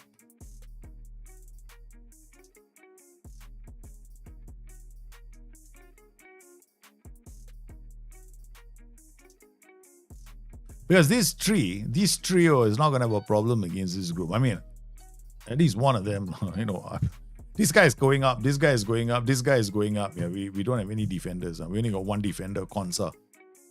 So, Kodi Konsa is going to be last man. Yeah, he's the only one. There we go. So, if you are playing like this, right, counter pressing becomes quite important in your tactic because you can't afford to lose possession. If you lose possession, you need to win it back straight away because you got so many roles pushing forward. So if you're looking for a win, right, you can actually change a few of the roles and duties in your tactic and you get a completely different tactic. Now they've gone like this, right? So we got this setup, Volante roaming playmaker. So what you can do in a situation like this is go, okay, fine, we've taken the lead. We've done all the hard work. I just want these two guys to help me defend. The shadow strikers, here now. I'm going to use double Trequartistas. Because these guys are going to come behind the attacks. Shadow Strikers are going to attack the space, right? So now we're still going to the middle. Okay, we'll put a libero on defense so he doesn't get too high up the pitch. So we are not overrunning from the back. Hey, United City FM. Hey, that was a raid, man. Thank you for the raid, man. United City FM. How are you doing? With your group of raiders, how are you guys doing? I was so focused on the tactics. Yeah, explaining how to use different roles. So we are looking at Trequartista, the Trequartista role, because that's the role that everybody was asking earlier, because we did a role guide yesterday. Yeah. And today we're doing we did a role guide yesterday. Today is Monday. We did a role guide last week, sorry. And so we're continuing with this flow. So we're making tactics with different roles, but we're starting with the Trequartista first. So we did a Trequartista. So the Trequartista 4-2-3-1 is brilliant, right? So Trequartista, Shadow Striker. You can do Trequartista, Trequartista AMA. The two role, the 4-2-3-1 both have to be on support. But if you play in a box tactic, you gotta be a bit more creative. If you do it like this, you might run into trouble. So this can be a Shadow Striker. Poacher holds the defender, Trequartista dropping, Shadow Striker coming in, Poacher holding, Shadow Striker coming in. So what you really need from this is either you get these two to come up the pitch or you get these two to come up the pitch. The more glorious one is a psychotic one. This guy comes out the pitch, forces this guy right. This guy defends the flanks. This guy comes up to the middle to support this guy as he's coming up the pitch on an attack duty. Now this becomes almighty crazy. Then you go super narrow, play a defense, and you run right. Basically what you're doing is you're charging to the middle. You're stampeding to the middle. You got an extremely solid step ladder. Because he's a roaming playmaker, he's going to hold, then move up. This guy is going up. He doesn't care. So he is coming up to form a tree. So you got a tree in defense, and then you got 1, 2, tick-tock, all the way to go. So there's so many ways of doing this. But this is like a crazy setup if you want to play with Trequartistas. Because the Trequartistas are very creative. There's only the condition for you to use a Trequartista: first touch, agility, composure. These three very important. The player doesn't have it, don't give him that role. Jesse Koski from YouTube. When creating a attack, do you care about team fluidity at all? No, team fluidity is unimportant. This little thing over here called team fluidity, you should ignore it because it's a remnant from FM 14? 15, 16, I can't remember when, man. But it's only useful now for the AI for it to decide what combination of roles and duties, combination of duties it wants in its tactic. That's it. It's not for us. It's for the AI actually. The AI manager. The AI manager is using it, not us. So we don't have to worry about it, man. With this, how would you stop the opposition playing white with spare man? With this, if I want to stop them from playing white, IFB. They're best damn role in the whole game. I mean, I love this role. This role is one of the best roles in the game.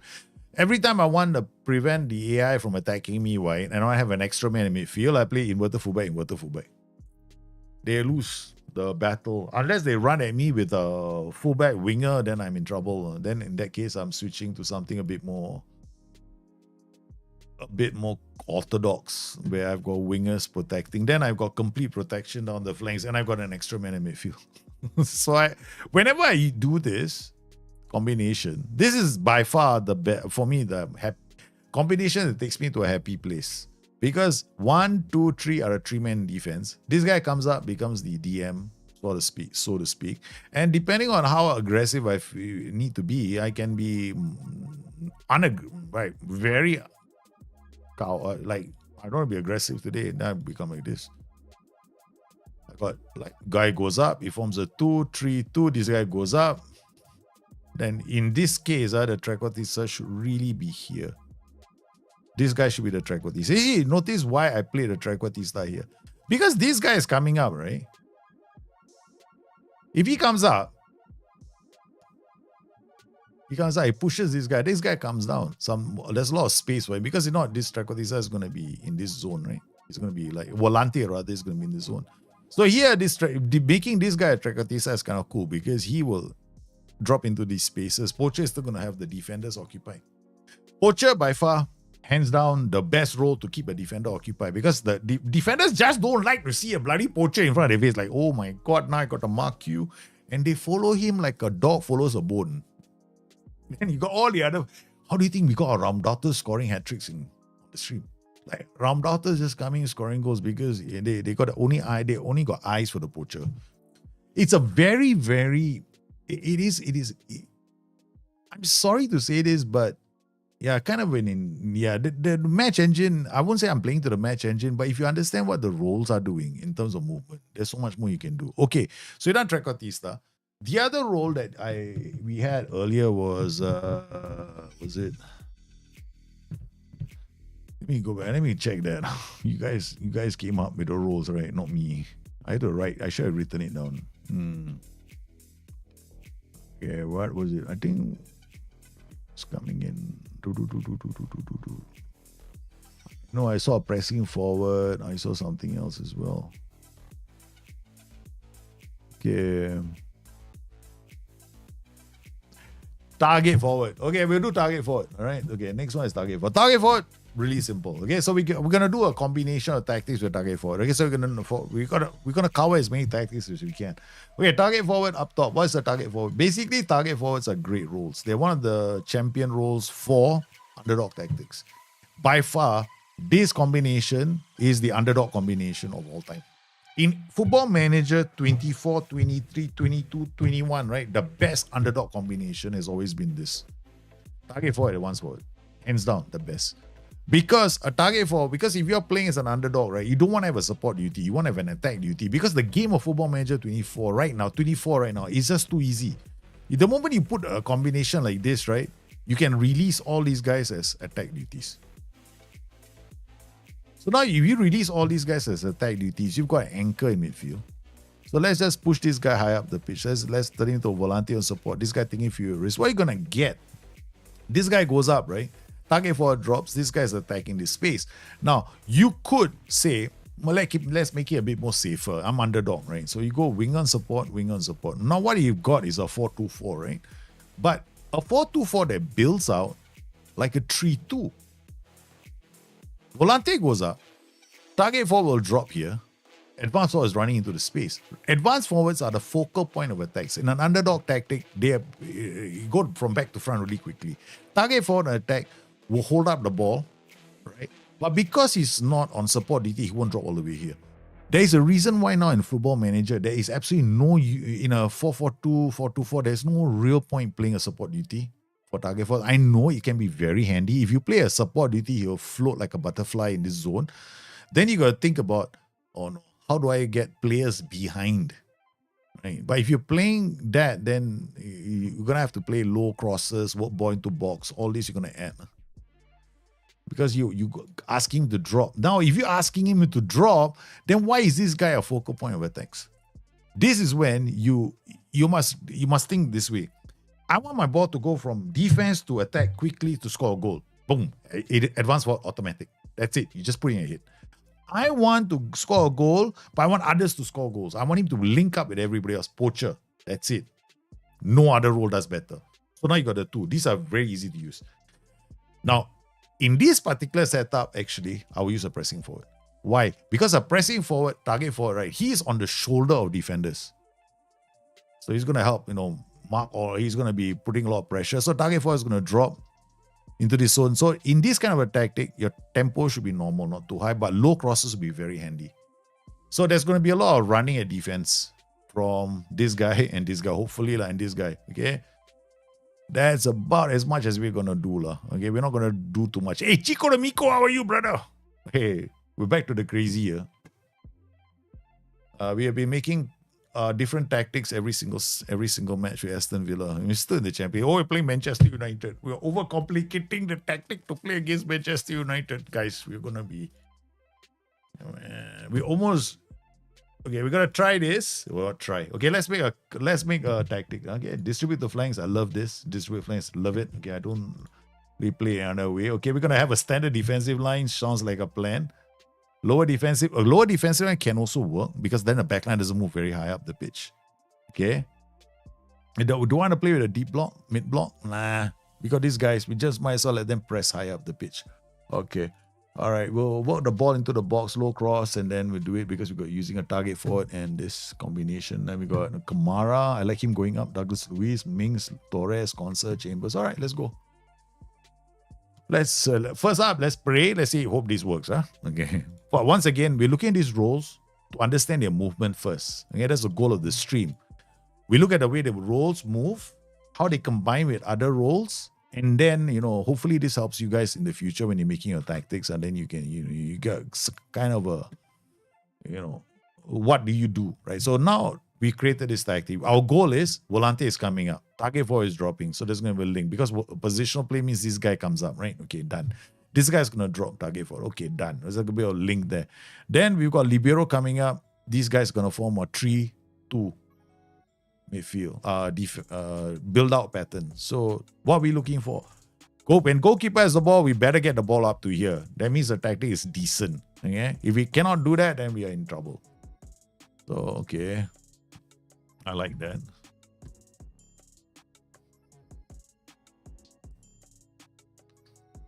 Wait, if Varane is playing for United, this is like what?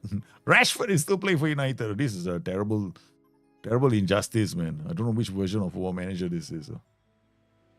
Anthony, oh yeah, this one Bissaka is still there. Pau does well. Okay. So defensively, okay, right? We get too many easy. Okay, now we look at this formation. See this? 3-man midfield, right? So we actually have a 3-man midfield too.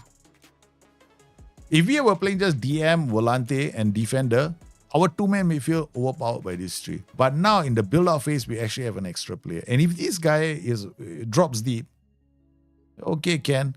Yeah. We might get a third, but I'm not too confident. In possession, we still got player defense, and no, we're gonna remove player defense. Because I got distribute the flanks. Yeah. So player defense is not needed. Okay, let's see if this works out. Because we're not keeping the ball, we're just letting them come at us so far.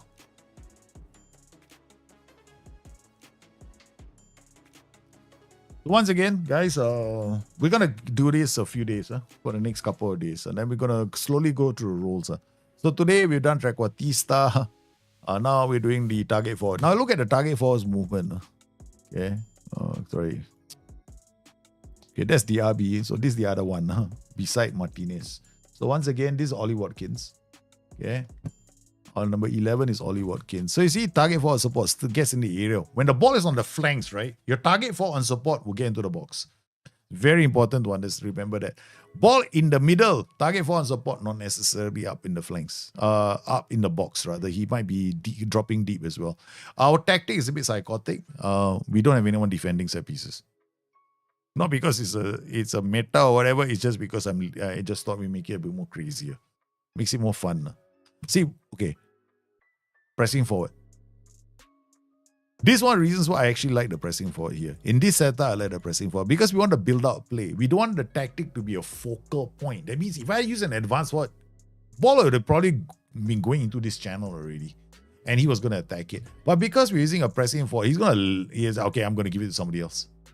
And try to get into the area. Because his main job is to pressurize the defenders.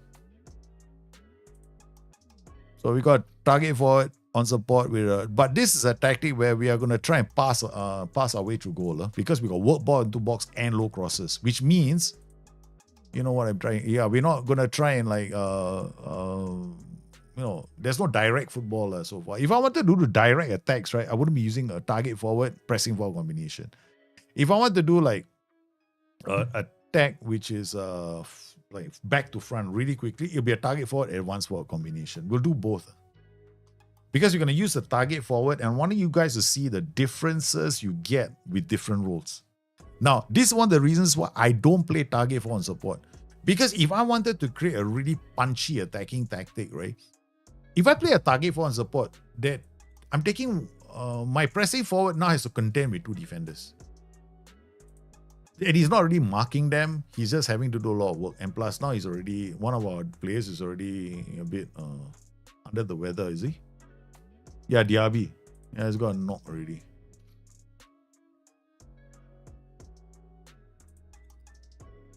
Bailey gets onto the ball. Okay, let's see what he does. That's the reason why wingers with acceleration, very nice. Okay, not too bad. But have you noticed one thing? Target one support, right? That the center of the tactic has got absolutely no punch. Because it's like we're trying to create goals. Like it's not really happening. Then you're gonna be thinking, how do I get the goals to come? Okay, now I'm gonna change. I for attack. Now I don't want you to link up anymore. Just go into attack. That's it. Just that change. The combination now is going to change because now we've got two roles attacking the space. The zone where the defenders are operating. Now we've also got Leon Bailey injured. DRB injured. This is not looking good for us. But, you know, players can play. In Football Manager, apparently, sometimes players can keep on playing with a lot of injuries. Okay. So, target for and support. Hey, we changed the role, right? Immediately consider a goal. Football Manager, that's a clue, no? Something you did wasn't good. Okay. DRB, or the injury might be kicking in, I don't know. Konsa with the ball, Chambers, out to Watkins. Target for linking up play nicely. When they are trying to beat the players, already working. We're going to do something else. Because they'll play a 4-2-4, right? Oh, that was good, man. They go into the area. Both of them looking to score goals. Now the attacks are better. Just now we are just linking play up.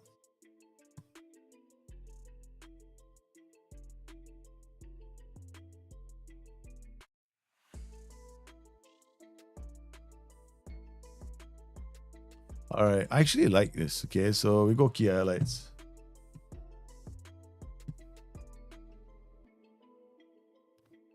AP box to box. This box to box is coming out. AP is coming out. DM is going. Again, inverter wing back, inverter fullback. Yeah, the AI is not that different from setting things right. Okay, so carrying on the same way. I think the tactic is fine. Yeah, that's better. See, got two now in the area.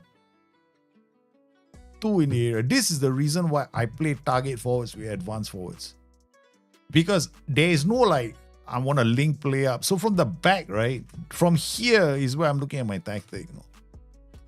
Because I'm playing target for advanced forward combination, it's a focal point, right? So I want the ball to go from back to front quickly. No need to build up, no funky build out patterns. Because when you use the target for on support, you get build up. You know, like final third, let's try and do something funky, get the ball, get others involved. I'm not doing any of that nonsense here. I've got two attack duties, two guys spinning back. It's a very simple setup. You pressure the wing fullbacks. You pressure the fullback. You two pressure the two defenders. How wrong can you get with this setup? Because we already have the extra man in midfield from the libero. So, okay.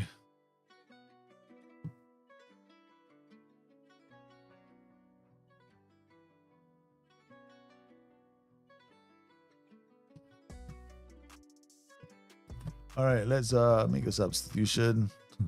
Leon Bailey, I think I'll put McGinn. Zanilo for, let me think. Zanilo for Musa Diaby. Buendia for, all right, Jacob Ramsey. Okay. I mean, I'm just putting players there because I have no clue how they can play in there. Whether they play well in those areas, I have no clue. I don't know. Then, these kind of tactics, your midfield is tired, you're in trouble.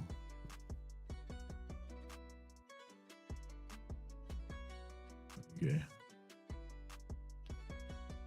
I'd rather make the fresh legs be the volante. Uh-oh. Defended? Yep.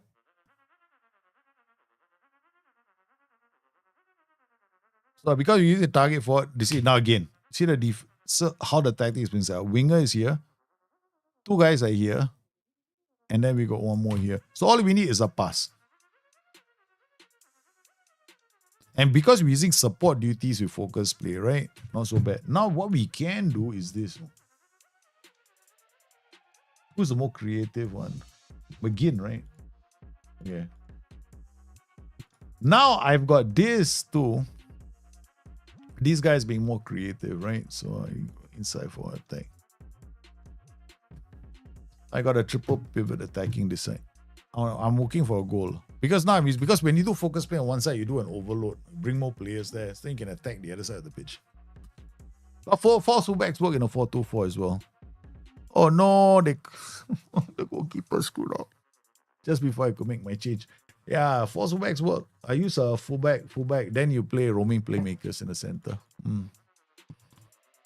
Oh man, we know how to make the change. Hopefully, we can get a goal. I mean, we only managed to get one. This is quite disappointing if I lose this game.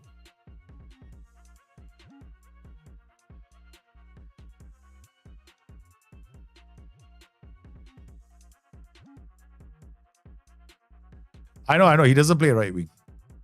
I'm run out of players. Then you go. I've run out of players. Completely run out of players already. I'm sure I'm gonna do it again in the next game. But the thing about this game, right, is that ultimately, right, you can put nearly anybody on any part of the pitch as long as they can play the position decently, you know. As long as they're familiarity with the position. Yeah, we didn't do, I mean, considering the fact that we were making changes on the fly, it wasn't too bad. We're going to make the change to the tactic now. So what we're going to do is we're going to play a Ramdaughter here for fun. Okay, target forward here for fun. Okay, target forward, right? We're going to play advanced forward for fun. And then we'll play a winger on support here. And then Volante coming out, IB. Okay, done. We're going to do underlap here, underlap. So what are we doing? We're attacking, doing an overload here, and then we're attacking this side of the pitch. All right.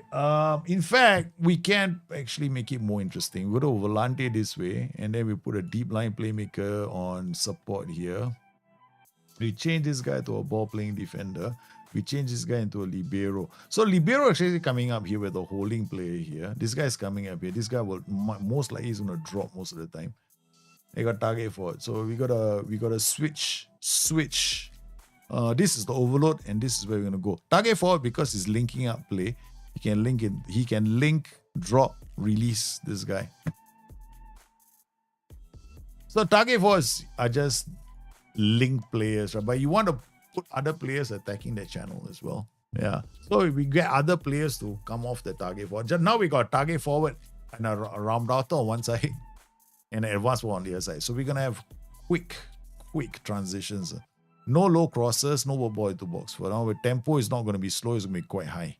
Okay? Pass into space, we're not going to be too narrow. I mean, too narrow means a lot of wall passes. So we're going to go 50-50. So we're going to use the flanks a fair bit. Okay. All right. No lower defensive line. That's for another day. Okay. Just now we were playing low defensive line. Okay. Standard defensive line is fine. We don't want to commit our fullbacks to high up the pitch.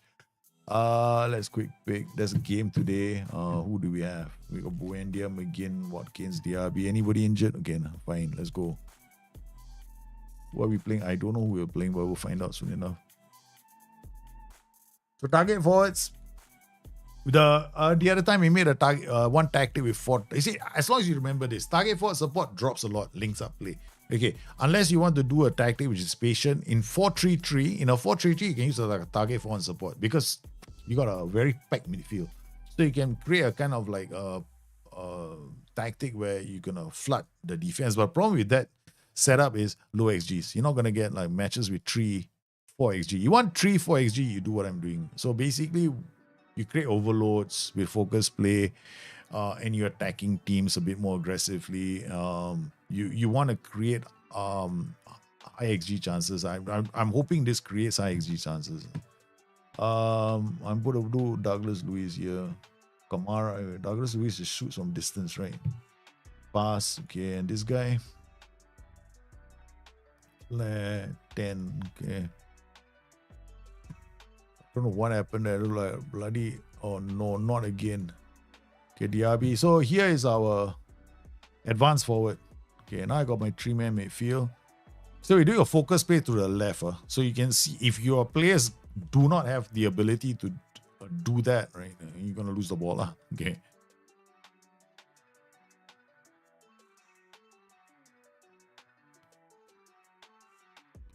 So that was our DM releasing the Raumdauter target forward. You see, that's the reason why we're using that combination, right? Target forward, advance forward, Raumdauter. That attack was very fast because it went from back to front in a flash. So it's like if you're gonna use roles like if you want to use a target forward, right? If you want to put him on, if you want to, you can put him on that kind of attack duty. Now I'm gonna do this. Target forward support, drop, Raumdauter comes in. Volante is coming up as well. Yeah.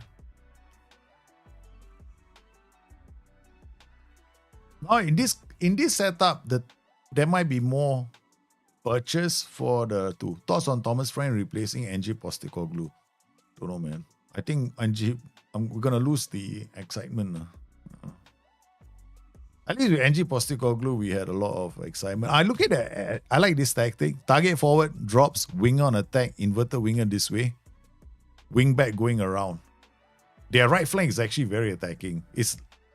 The problem is that's not where I wanted them to attack me. Their build up, that flank that they have is gonna give. I'll show you when the tactic comes up. We'll just do it this way. Okay, match speed between has to be slower. Okay, you look at this, right? This is their right flank. It's going down against this. No, my DLP winger. This is my creative area. So this is also their creative. Inverted winger is gonna drop here. Wingback is gonna go around. Target forward is going to drop in this zone. Winger is going to come this way. Box to box is coming up here. Fullback is coming up. This is they are vulnerable on the flanks. So we're going to come in here. We still got this going on. Okay. I don't know, man. I don't know. What do you guys think about NG Postecoglou going to, I think he should be given a season more. And I don't think Florian Wirtz is going to be, it's not a done deal yet. No. Okay. That's a target for looking out for link play. That's what happens when you play a target for on support. So he's going to look for a link person to link up with. So if you play a target for on support on his own, right, he might end up here looking to link up with play. That's why hold up ball is so important, right? But if you don't have players running in his zone, he's not going to be able to pass the ball, which is exactly what happened to our player. Okay, so again, right, you can use a target forward like this. You see, that is why he's on support. So you got advanced forward running through, and you got this Raumdauter. Remember, you were Raumdauter here. That's why I didn't play him on support. He has to be on attack, so that he is also committed to, he can't really come in too much. So we got a bit more space. He picks up the ball, links up again. And that's because of our tempo. There's no ball into box. Something that you can do with target forwards. Okay, so we got after this, what was the next role? I forgot already. No, I think I kind of covered pressing forwards already. I just don't know what our next role is going to be. Complete forward support is just F9. Complete forward support can be set up in a lot. It's like the most unpredictable role of them all. Right, it's a release date, November. It'll probably be in late November. Late November. Like it always is. But this year will be even later because the new competitions that SI have to include.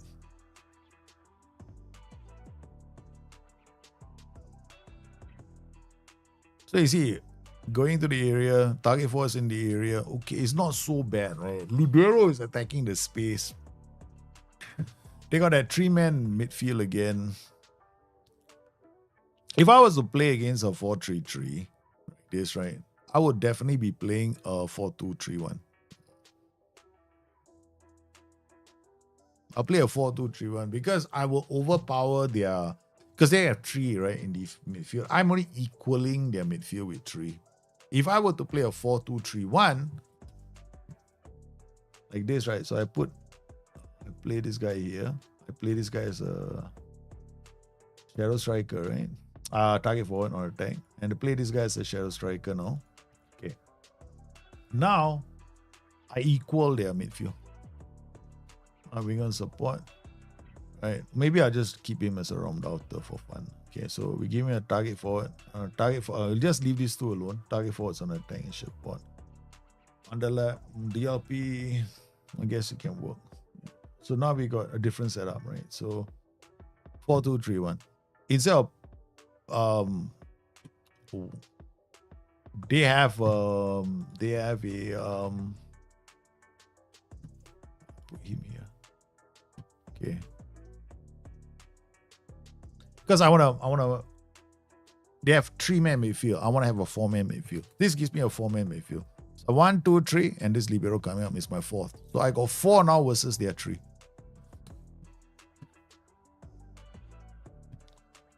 So what we can do now is go higher up the pitch to look for goals.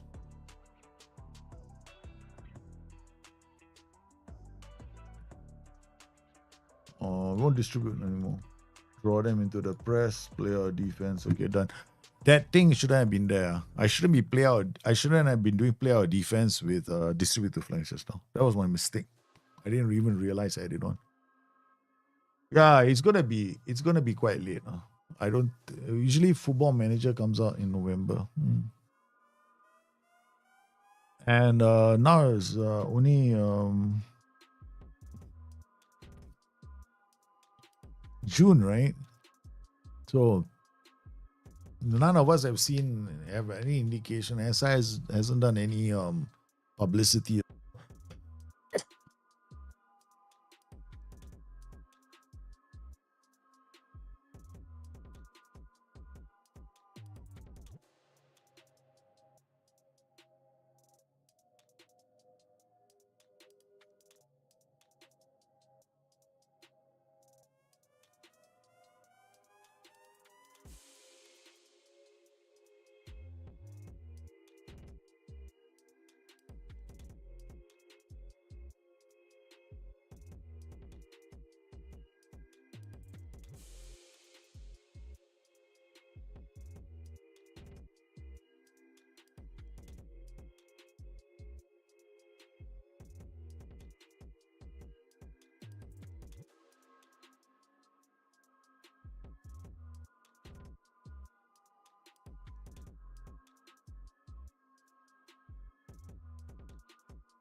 Sorry, I'm muted.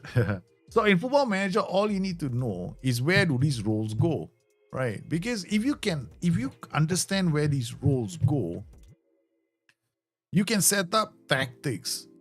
You can play a 4-2-4 and then go like, okay, you know what? They're playing a 4-3-3. Damn it, how do I negate that 4-3-3? Negating a formation is about getting an extra player where they don't have one. So you have an extra player. You're short of when we were playing the 4-2-4, we were short of one player in midfield. When I put a libero in, I only equal 3 versus 3. Right? So it's just a third player. But when I play a 4-2-3-1, I have 4 players now. Because the shadow striker is gonna put pressure on the anchorman. These two are gonna be they're gonna face my volante. I get my extra player, my libero. So sometimes recognizing what you can do with your tactic is more important, because if you're just making small tweaks to a tactical system, does wonders, right? But but also looking at your target for, like you guys want a target forward, so I created a target forward, but using the same target forward. Now the target forward, because he's going to link up play, I put a shadow striker. I can play a shadow striker. We link up play. But what was the difference now? Because I know I need to go to the flanks, right? I don't want all the action to be in the middle. Here, I might lose the ball because these guys are going to go and attack. I need these guys to go. I need the ball to go wide more often. So that's why we went fairly wide. Then I also want to create an overload on the left side so we can release these three guys and put them into goal scoring positions. So if you look at this, right, the whole opposition are now here. Most of the players, we got 2 on 1, 2 on 1. We got 1, 2, 3 here. Who's this? The round outer. So if we can keep doing this, then we'll create a situation where their team is stuck defending in target forward with a round outer is also a very good combination. So this is how you could, but this is how you can tweak your tactics on the fly, but you can only tweak them if you understand what the roles are doing. Now, when Football Manager 26 comes, it's going to be very important for you guys to be able to understand how roles are moving on the pitch. Because we might have to, you won't be able to create, it's going to be important to understand roles a lot. Okay, I can't say too much because I don't even know. All I have is conjecture in my head that there's I suspect that you will, based on the screenshots that some people saw. Look, we're doing much better in terms of controlling the ball and looking for space. Then we see where's the round outer gone. I love this. No, this is how you get a round outer kicking. You do overloads. Focus play is one of the best ways for you to get the best out of a round outer.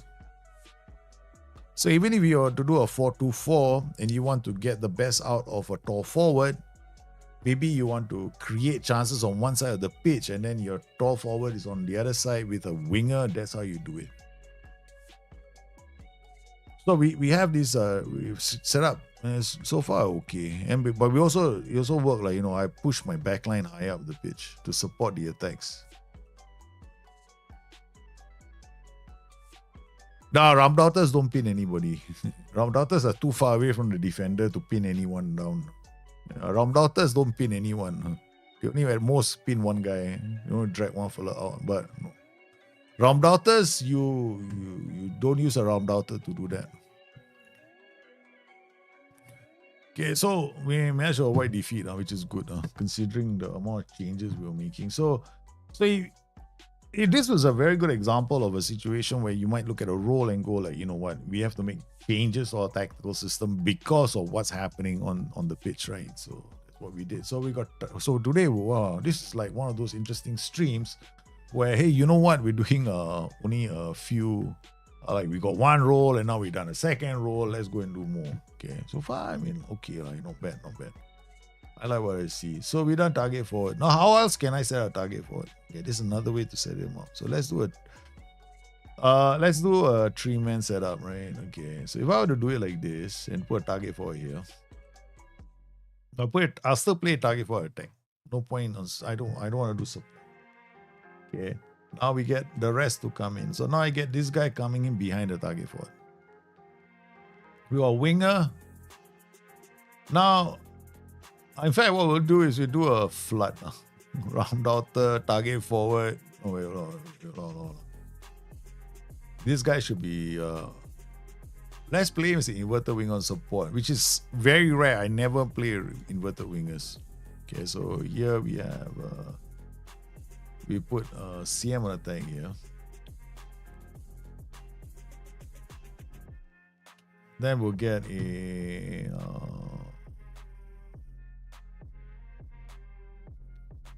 left-sided playmaker. I tell you what, we'll do a box-to-box. This guy will come up. There's no... Anchor. Okay, we'll anchor him. I don't want too many players moving into this zone because I want this guy to attack this place.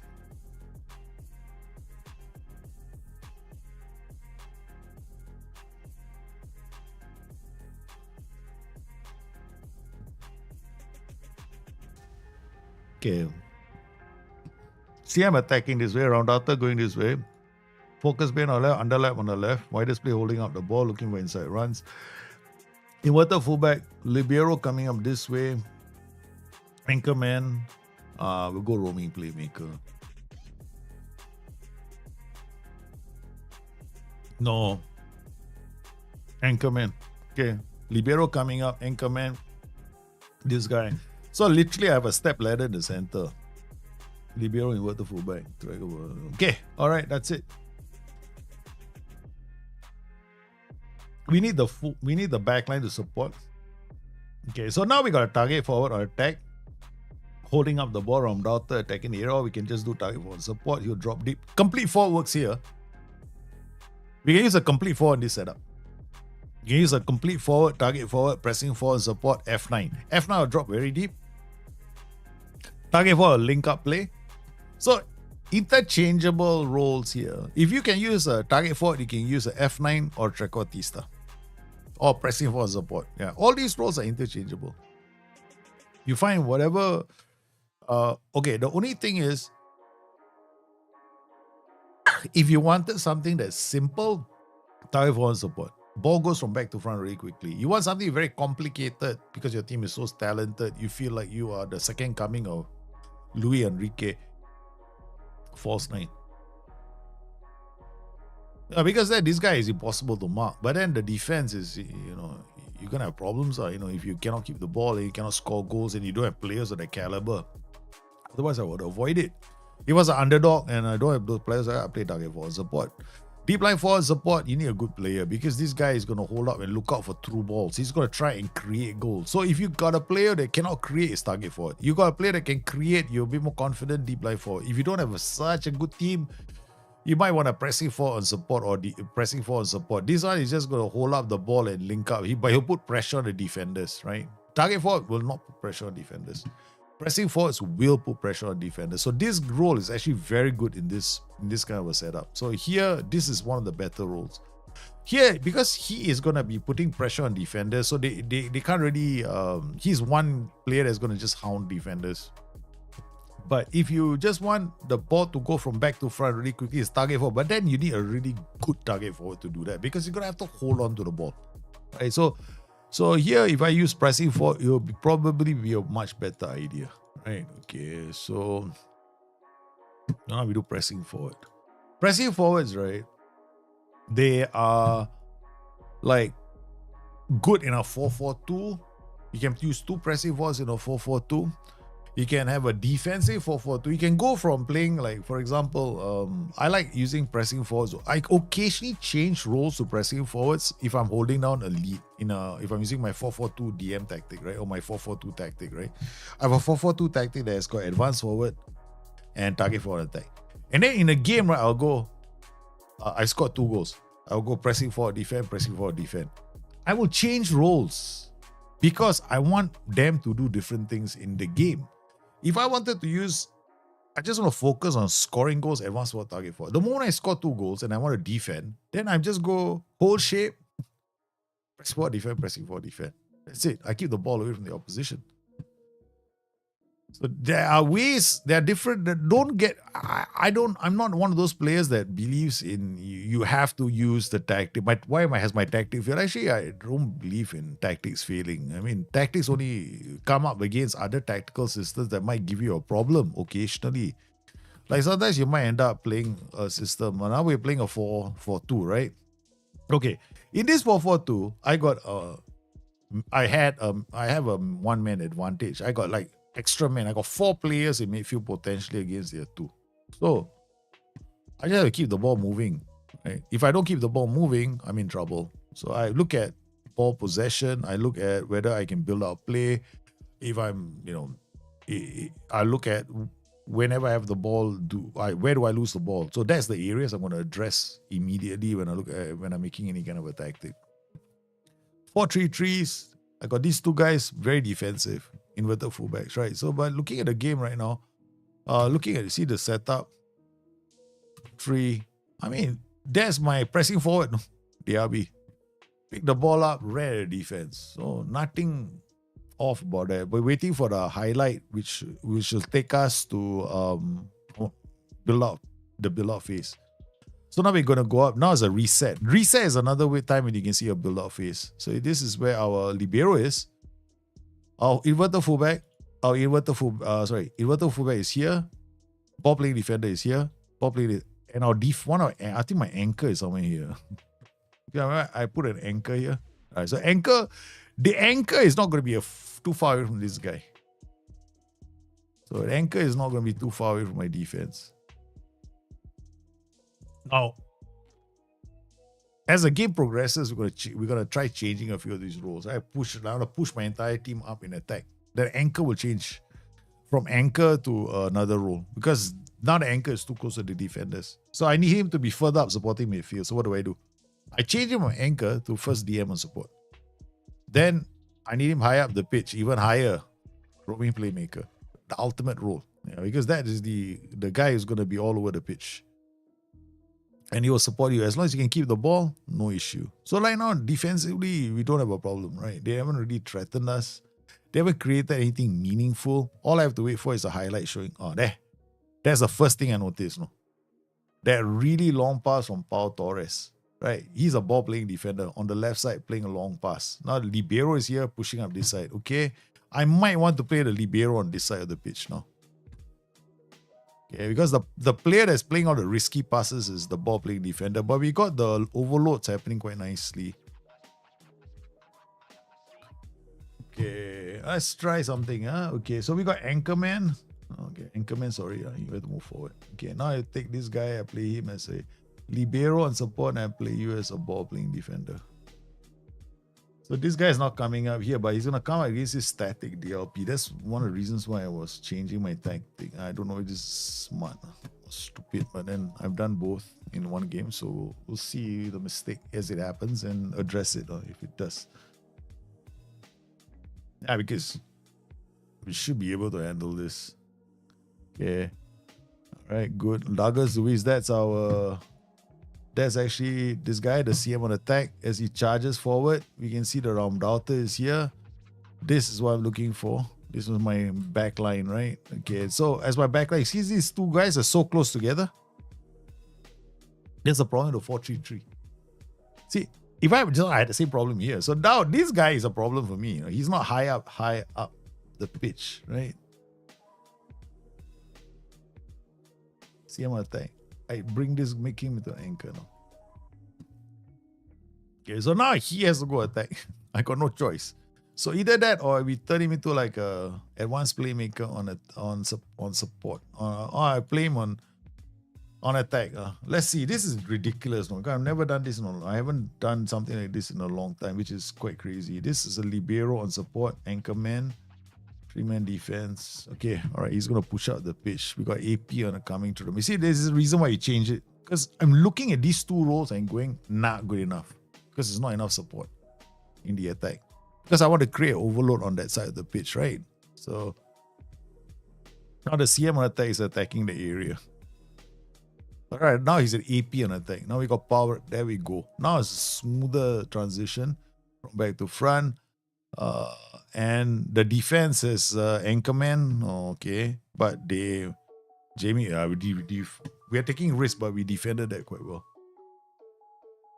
Okay, so as we're changing. So libero,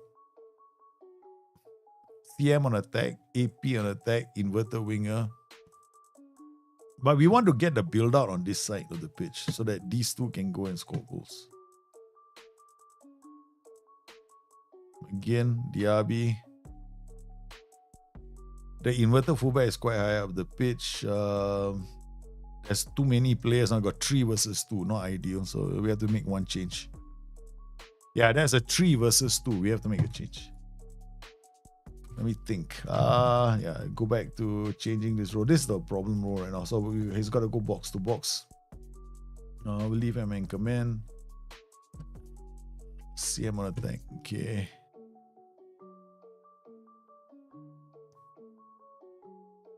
The reason why I changed it to a box to box is because it's a positional player role. He will go up into the next tier. The DLP is not a positional player role.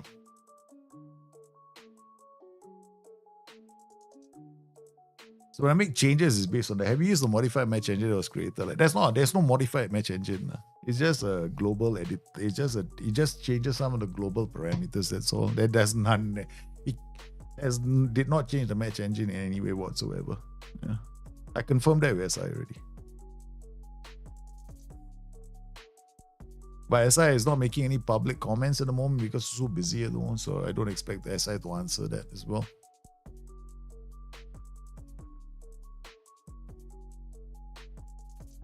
But yeah, this is, oh, what a ball. What a ball. What a ball. So we're getting a bit more, but pressing forward, right? Remember that he's going to link up play, right? So right now we're pressing forward, pass into space. Ball into boss with low cross. Now pressing forward. This is basically perfect for pressing force. We're going to see a lot more through balls through the middle and pass into space. Right, defense is fine. Distribute the flanks is fine. And we get it. Yep, okay. So what we're doing is we're using now this time we're just doing pressing forwards, right? So Trequartista. So easiest roles in the game are actually advanced forward, poacher, Trequartista are three of the easiest tactical roles in the game. The rest of the other roles you gotta there's a lot of trial and error, in my opinion. The easiest role to work out of the gate, advanced forward and poacher, because easiest roles to use. Because the requirements of getting it to work with other roles is not very high. But like in a 4-3-3 like this, then it's a bit more tight. It's a bit more challenging, right? Because you gotta get that three of those midfielders up the pitch to attack. Yeah, so how do you get that happening? So you gotta push them up the pitch. So we deal with positional play roles, but yeah, it's still not very good. Hey, how you guys? But Kuna is not going to be a Manchester United player. What do you guys think, man? Apparently, from what I've heard, okay, this Cunha is too much of a maverick.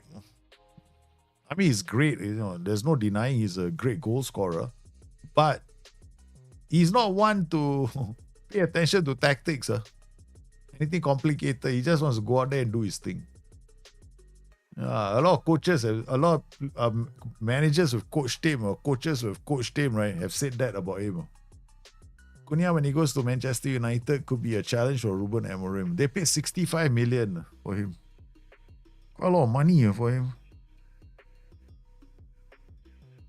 Hey, Frimpong, if he goes to Liverpool, I think it's not a like for like, of course. He's notoriously fast. And he's a decent he's been playing as a winger, right, occasionally. So he's not bad. Nobody wants to play at United. Yeah, I was like, Cunha is not bad. No, he's quite solid, but he's not exactly, I don't know, man. I don't know if I don't know. I mean, like, I'm a bit surprised. Matthias Cunha. I was like, frankly, quite surprised. No, I think he's good, but 60 million good? Not me. I don't think he's that good. No? Especially if he's a player that doesn't really work well with coaches or the team, the coaching team. Yeah, 100%. He gives 100%. What I'm saying is, when he goes on the pitch, apparently this is what I heard, right? Okay, you go to Google on what other coaches say about Cunha. That's why you Google. A lot of coaches that have coached him says when he doesn't pay attention to tactics, he doesn't care about tactics. He doesn't even attend tactical briefings sometimes because he wants to do his own thing. That's what he does. He goes to the pitch. He does. So he's like a player that can never play for Pep Guardiola because there ain't no way I'm following instructions to a T. The problem is Ruben Amorim is a kind of manager that needs his players in specific positions at specific times during his transitions. So the question is, I suspect, right, Ruben Amorim will have to play like a false nine attacking role for his system, which can work because Ruben Amorim is a 3-4-2-1. That one is actually a free role. So let's see. Because I don't think he's using Cunha for any other position. He's just striking role. He's going to use him up top, which doesn't make much sense to me. But man, that's where he's going to be. Okay. Yeah, he's going to be F9 for him. So, because then he doesn't have to worry, right? That is where Cunha is going to fit in. Yeah, if you look at it, right, the trend right now for a lot of these teams, right, is to sign players who can play as F9s. Liverpool are looking at Florian Wirtz. United's Ruben Amorim is looking at Cunha, who is going to be playing. I'm very, I won't be surprised if he's more like a F9. Okay, so you can see how we use the pressing forward here. Okay, if I wanted to, now I go Trequartista can work here. Deep line forward on support, linking up, right? So there's a lot of linking here going on. Okay, time to take him off. Keep the same players on the pitch. The only probably three-man midfields. Your players get tactic, you better have a deep bench. I think Liam Delap is a player for the future. Yeah, I think he's a good player. Definitely a good signing, but not for. It's definitely a player that you want to sign and you want to be him you want him to be in your team, and you don't want to put too much pressure on him. But I think he'll be very, very special in about 2 or 3 seasons' time. I think that given time, he will be a phenomenal player. But he needs time. I think Bruno Fernandes could be leaving. I think Bruno Fernandes is at it. Maybe, but it'll be very, very sad because if United lose Bruno Fernandes, right, they're going to lose basically the bulk of their creativity and the main reason why they have not been relegated. If you had taken if you take up Bruno Fernandes's contribution from Manchester United, they would have been relegated this season. The only reason United did not get relegated is because of Bruno Fernandes. Single-handedly, this guy. I don't think any other player play that much of a role. So now we change it to DLF on support, right? Okay. So we're gonna push up slowly. You see, the DLF on support again, right? That's the same thing. You drop off, link up. No, not much difference in target forward. And DLF on support. Okay. Yeah, so you see what he does? He says he's not moving in between the channels, right? Okay, now I'm going to change his role. Okay, slowly we're changing the role. We're going to win this game, right? So now I'm going to go pressing for attack. Now this one is the best.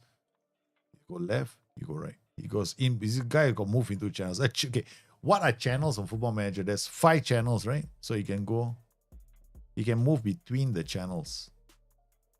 These are the channels. That's what it means.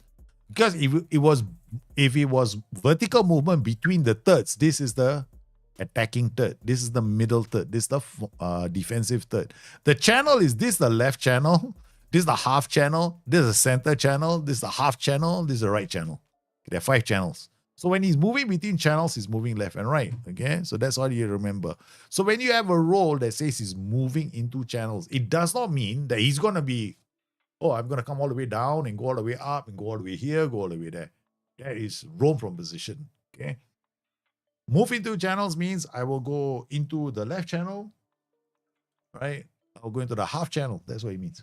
Right. So now I'm going to get a role that is actually not staying static like the DLF the DLF on support is, but I'm going to use a PF that moves left and right. So whenever you use these roles, you got to understand what the roles, how the roles move, when you set them up.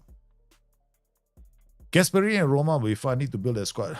I don't know, Gasperini needs players for his tactical system. I think Roma, look, nobody can take away what who was the manager that saved them from relegation. What is his name? I cannot remember. What's the manager before Gasperini? Maybe a memory freeze moment. I can see his face.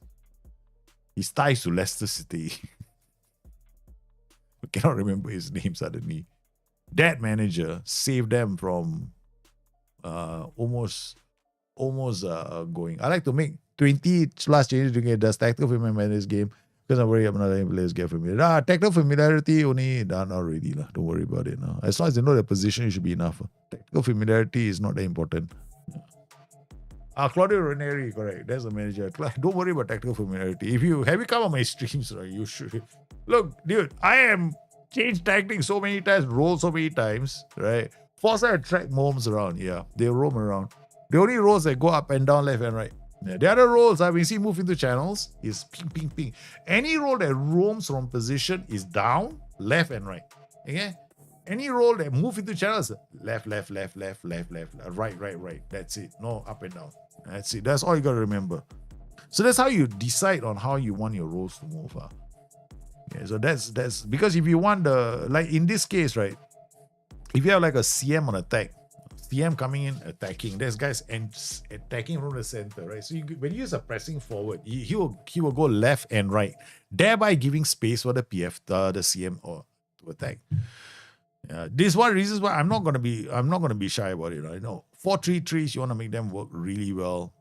That a lot of times when people hear a 4-3-3 tactic, go like, oh my god, why have I got such low numbers? It's because of the way you choose your rules, right? So I think you're better off here. Pressing for attack, complete for attack is actually one of the best. This tactic, right? The best tactic role I would go is complete for attack. This is about the best thing that you can get used here. Second best role here would be pressing for attack. Another role that's actually very good here is the Trequartista. Yeah.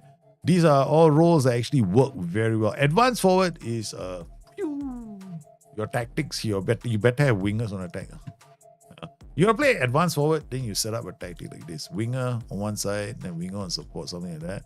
Then you got like a focal point attack. That means and you don't really need a CM on attack in this kind of tactic because it's like a very defensive tactic. Because 4-3-3s are essentially defensive systems. They got 7 players defending. Singularly, one of the worst systems in the game. For me, right, this is the ultimate massive numbers in defense. So you want to be thinking about this, how you play roles. There's so many ways to do it. Yeah, he came here for Claudio Ranieri. He will live on as a legend in Roma. He came out of retirement to save Roma. And he did exactly that. Oh my god. And not only did he save Roma, he put them in such a good position after that. Oh my god. I mean, come on. He's like one of the most underrated managers in the game. Ranieri, in my opinion. A lot of people seem to think that when they kind of look at Leicester City and they go like, Leicester City, they were lucky the year they won the Premier League because all the other teams were shite. Hey, it's a marathon, no. You still got to get your tactics right. Okay, so I got a lot of respect for Claudio Ranieri. I mean, I got respect for any manager that came in the league title, Premier League title. So, coming back to this, right? If you're using a 4-3-3, there's a lot of build-up patterns. So you got a lot of players attacking. So your singular focus should be, how do I get an extra player? So one of the ways to get an extra player from the defensive third into the midfield and then into attack, right, is to use a libero. It's not the best. Now, what about the most attacking 4-3-3s? The most attacking 4-3-3s will not be using these, of course. They'll be using fullbacks on attack. Then in that case, you use double defenders. That leaves you vulnerable down the flanks. But you can't have your cake and eat it too. So if you want a defense, use this. Use fullbacks. Do I use wingbacks in tactics anymore? No. Only in back 5 systems. I don't use wingbacks in any other system unless it's a back 5 system. Other than that, there's no space for wingbacks. Wingbacks just kind of bring up the ball and decide, hey, you know what? I'm going to lose the ball because there are players in front of me. Okay, so we've done Trequartista, we've done all this, right? So we've done a few. Let me see. Today's stream, I don't want to rush it. I might come back to it. Okay, I tell you what we'll do. A complete forward attack. Okay. We do a complete forward. I'll just show you what I mean. Okay, complete forward attack roams. So this guy can attack. This guy, let's do box to box. Okay, so this guy goes out the pitch. Let's just make it into a funky tactic. Okay, let's just get everybody attacking. Okay, all right, let's go. Okay, guys, how about this? We'll just start off making something that's insane. Yeah, we go insane first. Okay, we worry about whether it works or not. Does it work or not later? Okay. Let's play with false fullbacks on attack. Okay. Going this way, this guy's a false fullback on attack. Okay, so he's attacking the center. Why? I don't know. But it's just for fun. This guy's like keep width. So this guy's coming in. So we only gonna have one defender, is it? Yeah, one defender. Because this Romeo Jimenez is going up. Okay, then in that case, we get this guy to box. Okay. All right, so we only have one defender in the system. Fullback is going this way, this guy is going this way. So what we want to do is we want to go... do you want to go out to the flanks? Okay, no, we'll just go like this. Okay. All right, so now we got a CM on attack, roaming playmaker, box to box. We'll put the libero here since we're doing a... So libero is really the catalyst for a lot of attacks. Okay, so we got complete forward attack. Okay, this is crazy. Complete forward is okay. Honestly, you never play a complete forward. In fact, the only role a short striker has can do well, right? Only short. Okay. Correct that. Short and fast. Okay, don't go short and slow. We don't waste our time with slow players in the game. Okay, short and fast. Okay, what are we short and slow? F9. Brilliant.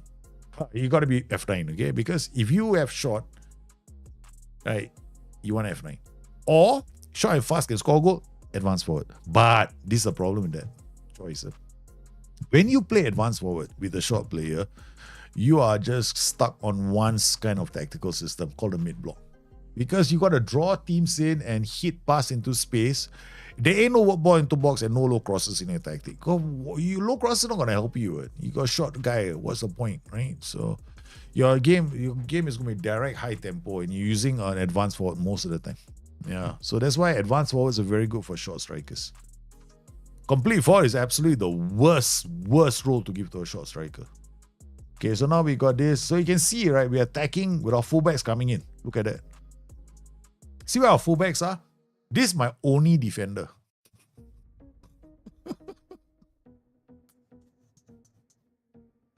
Hey, if I'm going to have 7 players defending, I might as well have only 1 player attack. When I'm attacking, I'm going to get a lot of them up the pitch quickly, right?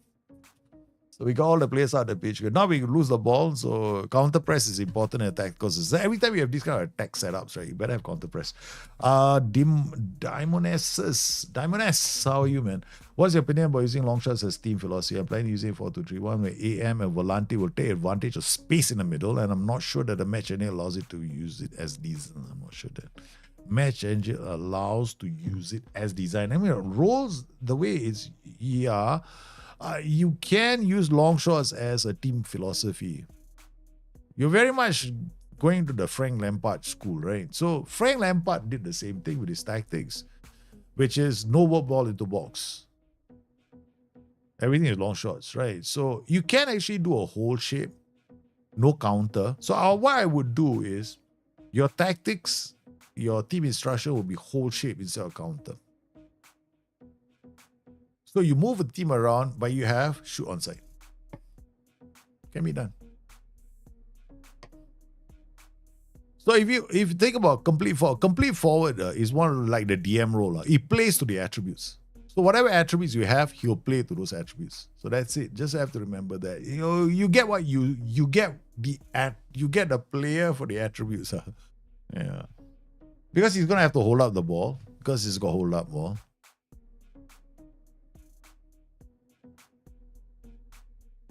You're going to have to stop the stream soon because I'm having a pull again. That's why I know. Old age. Oh, God. Again. That day was my ankle, right? Now it's my plantar fasciitis. So nicely done. You see the complete forward is... You look at where the complete forward is. Complete forward attack. So what I expect from him is he's going to be dropping in a lot. So Tielemans is going to come in. Got focus play on underlap drive. So what I'm going to do with this guy is turn him to a round daughter. So a double flank attack. Now here the question is what I do here. Yeah, maybe we'll just have a defense. So we got a bit more defensive on this side of the pitch. Okay. So instead of having the fullback run up the whole width of the pitch, we don't. So I got the round daughter. Stop exercising. I work out like crazy now. I know a lot of people. I will never stop working out. Yeah. I work out like nobody's business. I sometimes work out for 4 to 5 hours a day. Yeah. I go from the gym into like a complete, yeah. I love keeping fit. Yeah, the plantar fasciitis is recurring injury because it happened when I was an athlete last time. So, and he left for many years. It wasn't there. But because as you get older, right, all these old injuries, they come back. They come back with a vengeance. Yeah. All I've got to do is do a lot because my hamstrings have become extremely tight. Yeah. I know the cause. It's my super tight hamstrings. My hamstrings are very tight. So I've got to... I mean, it's not as tight as I cannot touch my toes. That's a bit stupid. I can touch my toes. I can go from there. I can just bend down and touch my toes. There's no problem. But there at the moment, normally I can just go whoop up like that. No, down and touch my toes. No drama. Now it's more like I got to go down slow then touch toes. So it's very tight. So once I loosen them, that'll be fine. See, that's the thing, is it? Actually, if you have muscular injuries, right, it's usually the muscles have been stretched. So what you need to do is not exercise less. You have to exercise more. You got to strengthen the muscles. A lot of people they get more injured because they rest. I am sitting down. That's why it's getting worse. That is the reason why it's getting worse, because I'm not strengthening. It's not what I'm doing, and you're not watching me do it. I'm actually doing foot exercises underneath during the stream. I'm actually strengthening my foot muscles. So when you strengthen your foot muscles, what will happen is, because it's like you got a calf pull, right? How do you deal with a calf pull? Rest. You get it, and after that calf pull is going to come back, right? So like my plantar fasciitis, the reason why it wasn't there for so long is because I was doing this weighted heel raises and weighted foot exercises. So I'm basically putting weights on my body, like 10 to 20 kilos, and basically doing those kind of exercises. But I haven't been doing them for a long time. I got lazy. So when I got lazy, I went into like suddenly, because ego, right? I got other 60-year-old guys who can't even play tennis for half an hour. I'm playing tennis for 4 hours straight.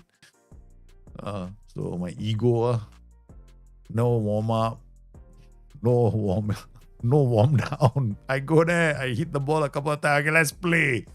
Oh, that got me into trouble. Because I didn't go to the gym. I haven't been to the gym hardcore for a long time. So I asked for trouble. I should be I should be doing, exercises. Like I'm currently doing exercises under the table. Yeah. Or what you should do is, a good habit is, if you're a streamer, is not to actually, not even watching the game anymore, just talking about exercise right now. What a good habit should be when you're what is it? A streamer is get the tables, right? They're auto tables, right? They go up. Now, remember what I said earlier about complete forwards, right? You don't know what you're going to get from the roll. That's the only downside with complete forwards. Because you don't know what you're going to get from the roll. Sometimes when you're playing, right, you don't know where he's going to be. Watkins was here, everywhere. So here, this kind of setup, right? So what I'm going to do is I'm going to go back to being mentally crazy and just attack. Double flank attack now. Okay. We're going to play out from defense to draw the opposition in. Okay, pass into space. Okay, that's it. Okay, let's go. Yeah, okay. That'll be... And Lenglet is a libero. How crazy am I, man? Yeah, Trequartista is a nice role. It's a very good role to use. But you gotta have the right player for it. And then you want to play a Trequartista, have somebody attacking. This tactic can use a Trequartista. In fact, like complete forward links up. As long as you have other players around him, complete forward can work, right? Because there are other players around him. Complete forward on his own, the ratings are gonna struggle, no? Because he's linking up. He's got other players around him. Good. Complete forward is doing something. But now everybody is like whacking the living daylights out of the goal, right? So we walk ball, low cross. Now, other players are going to get involved. Because now I'm going up the pitch looking for goal scoring opportunities. So we put more and more pressure on the team. But now we got fullbacks when they're running out the pitch to attack. But you see, when I play with fullbacks on attack, what happens? The flanks become more vulnerable. Just when I inverted fullbacks, they went through the center to score the goal. If you want to play the long shot strategy, right, you got to play whole shape. That gives your whole team time enough to get out the pitch to score goals. But focus play is going to be good.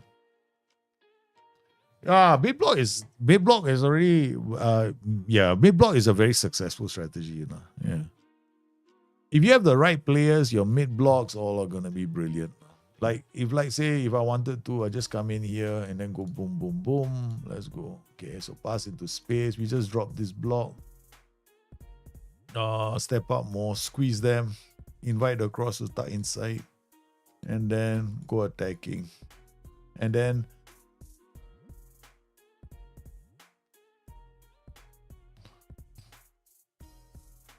mid blocks are good. Does underlap as I apply only to futsal or can be used? Underlap is very simple.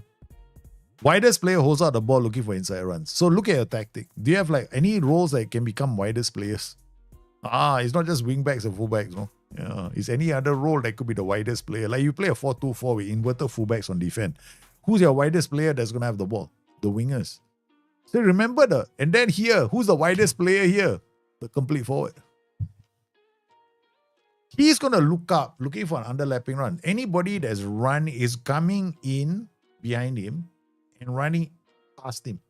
So they're going to look. So all underlaps. Underlap is just not something for fullbacks. So there's a common misconception that this role is that the only instruction they get seems to apply only to the widest player. Do you notice one thing in the game?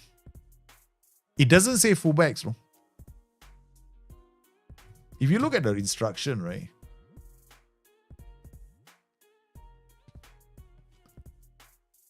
He's waiting for a player to arrive from deep in an overlapping run. Look what that instructs player on the right flank to hold on to the ball, and rather than waiting for a player to arrive from deep in an overlapping, instead look to a teammate making a run inside and beyond them. Does it say fullback? Overlap. Instructs players on the right flank to hold on to the ball and look for an overlapping player, most likely a marauding fullback. See, for an overlapping run, the chances are it is going to be a fullback because he's going to be the widest player running out, holding on the ball. But not for an underlap. An underlap could be a libero coming in. Could be a wide central defender, wide centre back coming in. Because the underlap affects so the widest player can be any role. It can be a Trequartista, it can be AM. So positional player roles can come up here. Like this guy is if I play a 4-2-3-1 Trequartista, it will be the Trequartista holding on the ball, looking to make a pass. So that's how underlaps work. It does not apply only to fullbacks. It's not an instruction that you can give to players. It is an instruction that is used by the widest player. So in your tactic, it depends on your tactic. Who is going to go wide? So in this case, Diaby is the widest player. So sometimes he's going to look for inside runs. So it could be Tillemans. That's one of the reasons why this tactic is probably junk, We created, but you see, I don't like 4-3-3s. I got a problem with 4-3-3s. The lowest XG tactic. I'm not very good at 4-3-3s. I only got one 4-3-3 that is brilliant, is the Gambit system. And then all the other 4-3-3s I make all like garbage. Okay. Yeah, we gotta go, and then we gotta go on key highlights because we're gonna speed things up. Watkins, see where I love it is because if you play this kind of role, right? Complete forward, he's gonna be left and right. There's only downside with doing this when you use a complete forward is you don't see him in the center. Which is the reason why I like poachers so much, because I know where they're going to be all the time. Like, the guy doesn't end up in places like who the hell is going to come in. But complete forwards, he can be left, right in the build out. If you did a heat map, you probably you see patches all over the place with a complete forward. With a poacher, he'll be in this box. Pressing forward, he'll be like across the final third. So if you're going to use a complete forward, right, he's going to have to have very good off the ball because you're depending on him. So it's not like your tactic has got somebody there waiting for the attacks to happen. So a complete forward isn't for teams that are underdogs. Right? If you're going to use a complete forward, you jolly well make sure you got a decent team. I would never use him with an average team. So this was a crazy tactic. We tried to make it work, but it didn't. So now we go back to defensive midfielder support. TM attack, use something a bit more stable. 4-3-3, by the time the whole team comes up to attack, what happens? Everybody's back defending. This is why I stay away from 4-3-3s. You won't see me using that. I did it at the start for Gambit, and it worked. It makes some very nice attacking patterns, but It's also the single most expensive tactic in the game of Football Manager. It requires you to have 3 good midfielders. And for most teams in Football Manager, you can get 2 good midfielders. It's already quite a challenge. You want to go and get 3, wow. So you see, that's how we end up creating those kind of that movement patterns in the area. And the guy here that did the best is actually the Ramdaughter and the central midfielder, I think. And we lost the Hull in the FA Cup. Yeah, hallelujah. Completely Aston Villa have been taken out. My goodness, this is terrible. We will not be able to return to Villa Park. We cannot go back to Villa Park. The fans will not, and not. They're waiting to castrate us.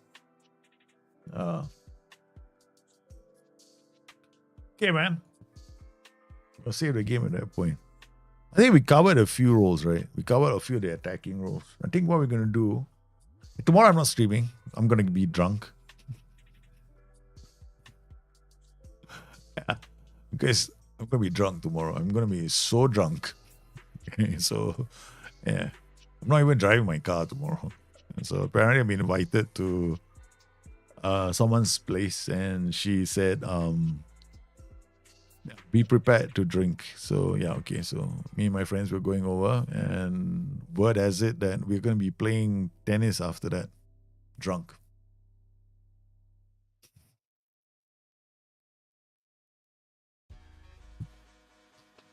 This will be fun, man.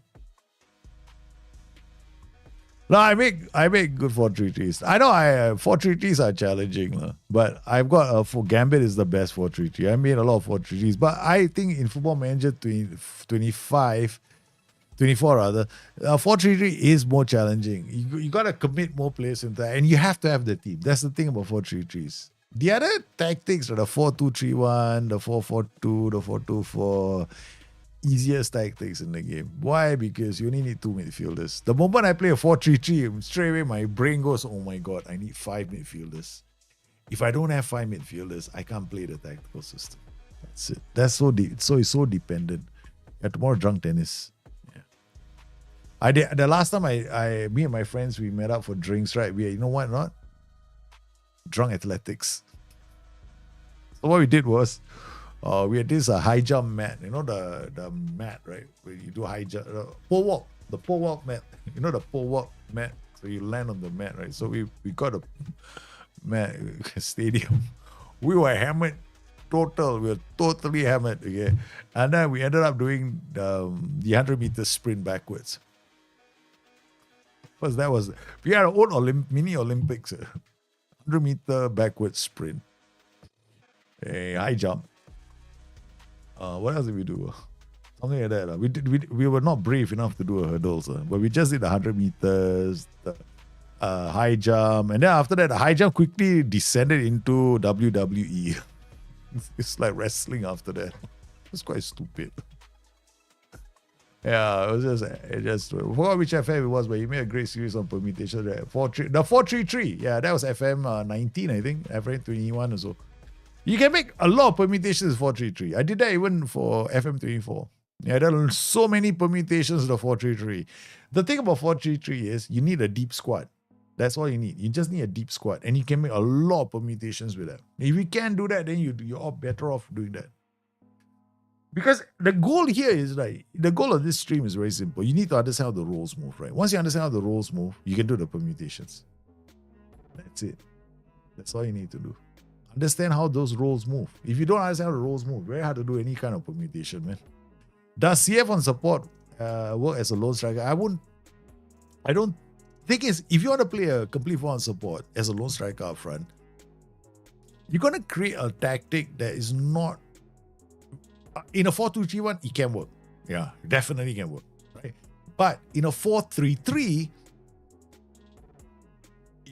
by the time your players get into the final third to attack, the team that is defending is going to have his whole team back. So how good are your players at breaking down a stubborn defense? You're going to be using whole shape. You can't be using counter, right? So you're going to have to move it. So your tactics will be different. No? It's more like patient probing, moving a team around with low. You see, so if you play complete 4 support in the 4-3-3, your tactics will be like liquid. like the liquid setup I made last time, which is basically work ball into box, low crosses, right? Pass into space, run a defense. And you're basically whole shit. Because you need to not counter at every opportunity, but you need to move a team around to score goals. You correct, but you have to have high possession numbers as well. So you're basically in a master of possession and you're moving a team around. It can be done. Definitely can be done. But you need players for those kind of systems. So as the demand goes up, you need midfielders that can come in and score. You need wingers that can give you width and then also cut inside. Yeah. Fullbacks that can go around and then, quite challenging. But it can be done. Definitely can be done. WWE drunk on a match. Recently, I rewatched your old video on training and I became interested in your opinion about training today. Did you change your opinion on training when you find the training is work? But even if it's workout, do you keep it? Actually, yeah, a lot. My opinion on training is this. Again, a lot of the tests that people do, they've commented on my streams as well, or on my videos, that I should be testing it with players with a certain CA or a PA range. Or I should be doing this and doing that. I'm like, dude, why do I have to change the parameters of the game to suit your test?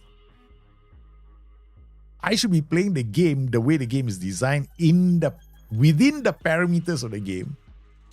Then you prove that it doesn't work. Why do you have to change the parameters of the game to prove that it doesn't work? You're not proving anything. You're saying, I'm going to prove that this man cannot jump.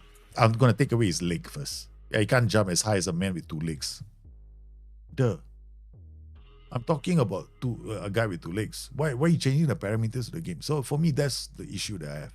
So a lot of the changes that people are seeing are placebo effects. So training, you can keep players fit for 2 to 3 matches per week.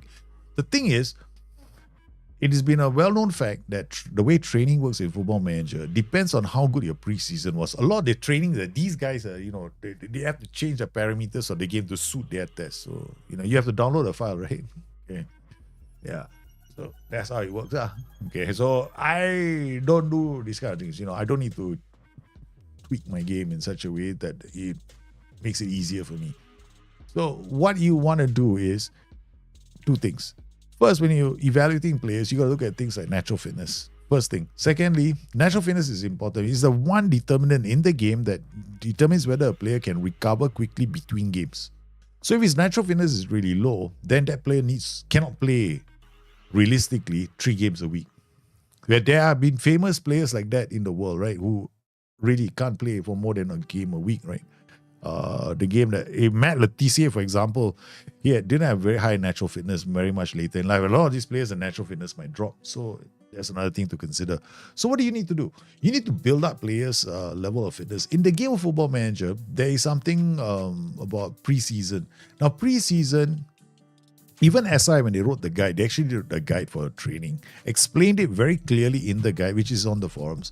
If you want your players to complete a season, right, you need to give them an aggressive preseason, meaning the preseason needs to be aggressive. Now, I'll give you a real true life example. I've spoken to footballers, professional sportsmen, okay, who train, guys who are playing sports at Olympic level, I know Olympians myself, okay, so I talk to them. And all of us, we all agree, we all have been trained the same way. Our preseason is demonic, right? A normal person cannot do our preseasons. But my preseason was like, I was running marathons every single day as a warm-up in my preseason. Right? This was my freaking warm-up. No. My warm-up was 4 hours of running, 3 hours of running. That was my warm-up.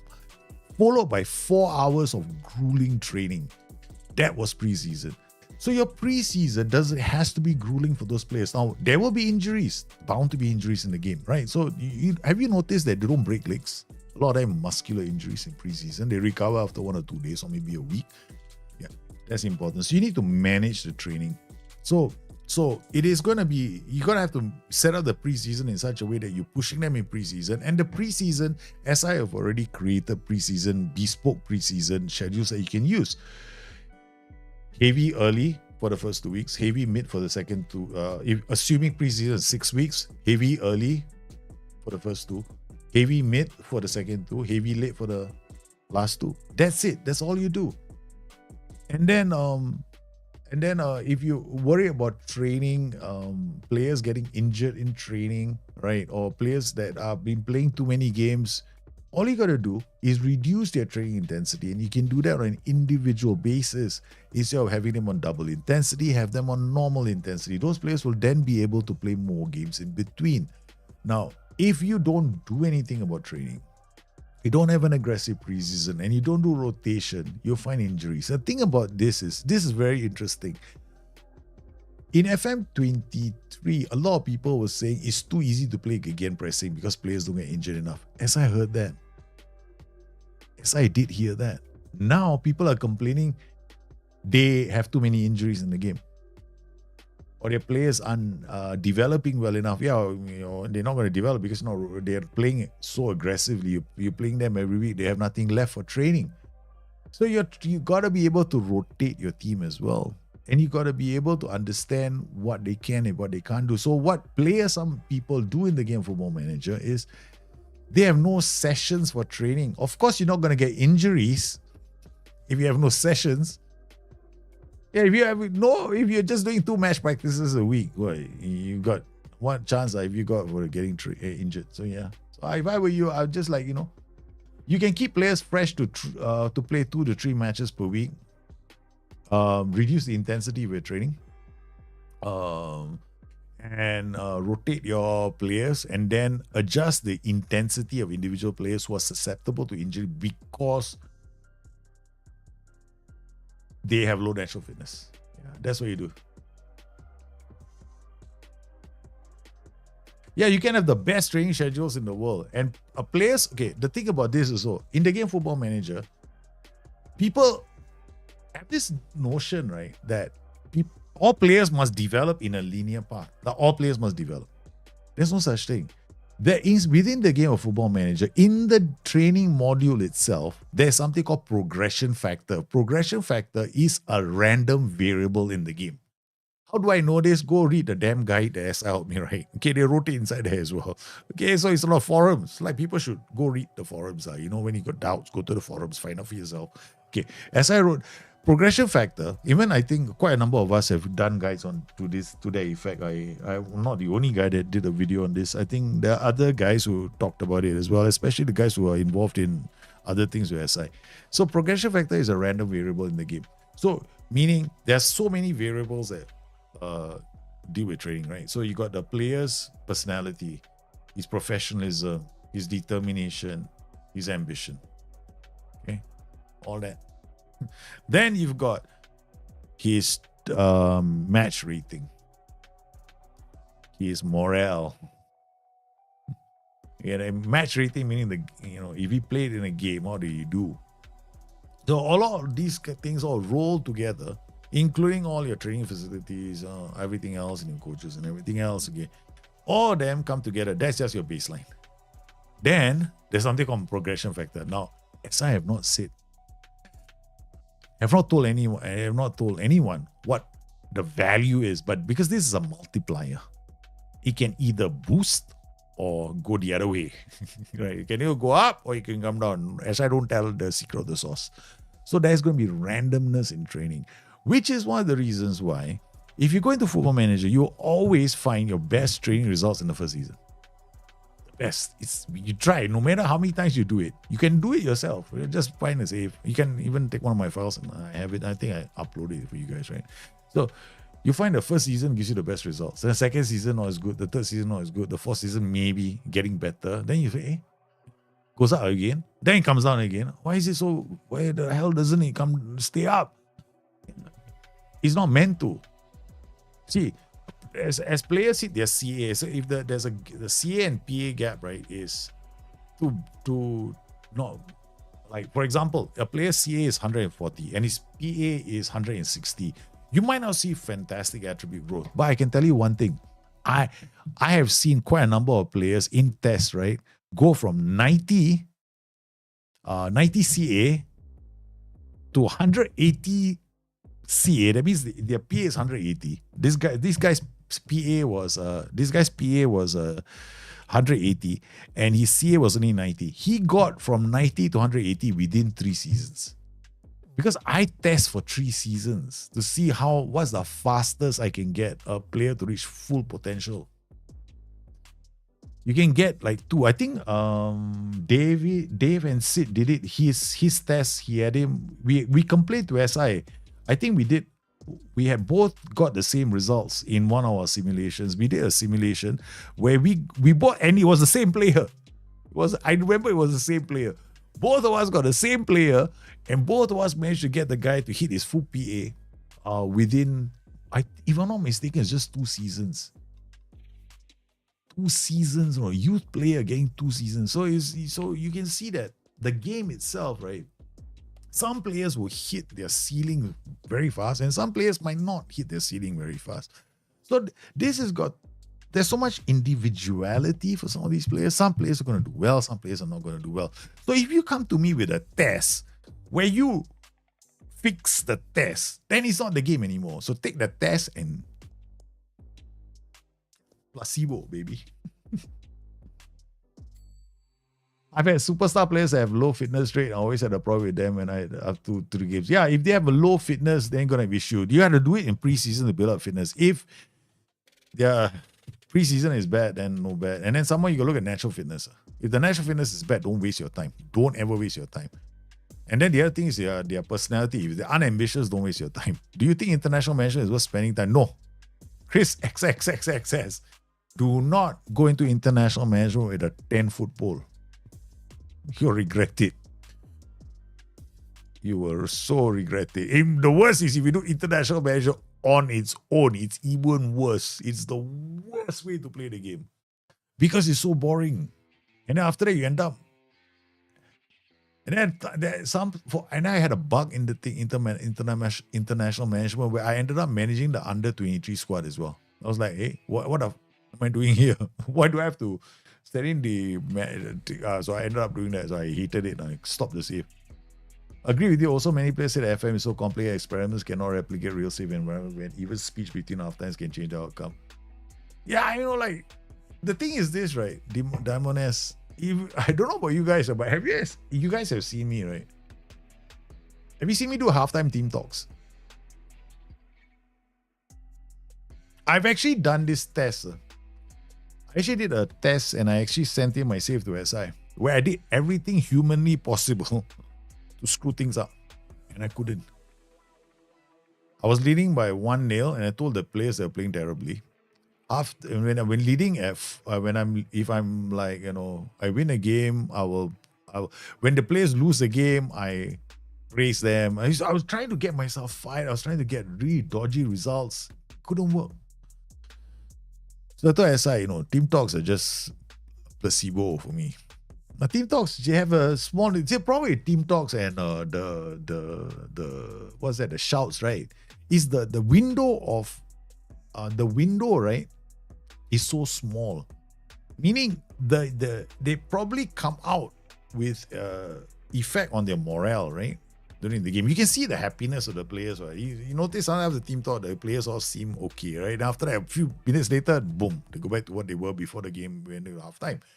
So it's like, okay, not much effect. And I haven't even bothered looking at their faces while it looks complacent. That's about it. That's the only thing I bother with. Complacent, usually we have 3 goals. Yeah, it's not a big thing.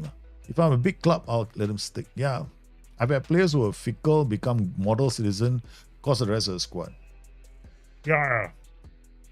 Any other personality you keep, because in the game of Football Manager, the one personality you dispose is unambitious.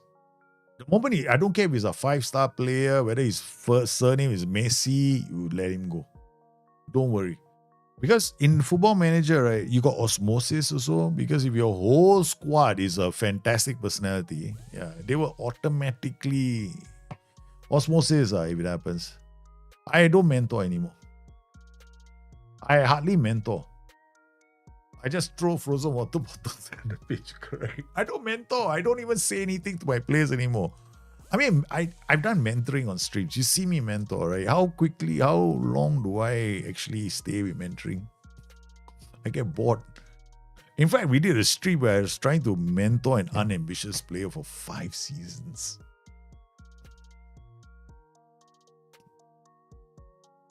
Just to prove a point. Man, it was a really patient stream.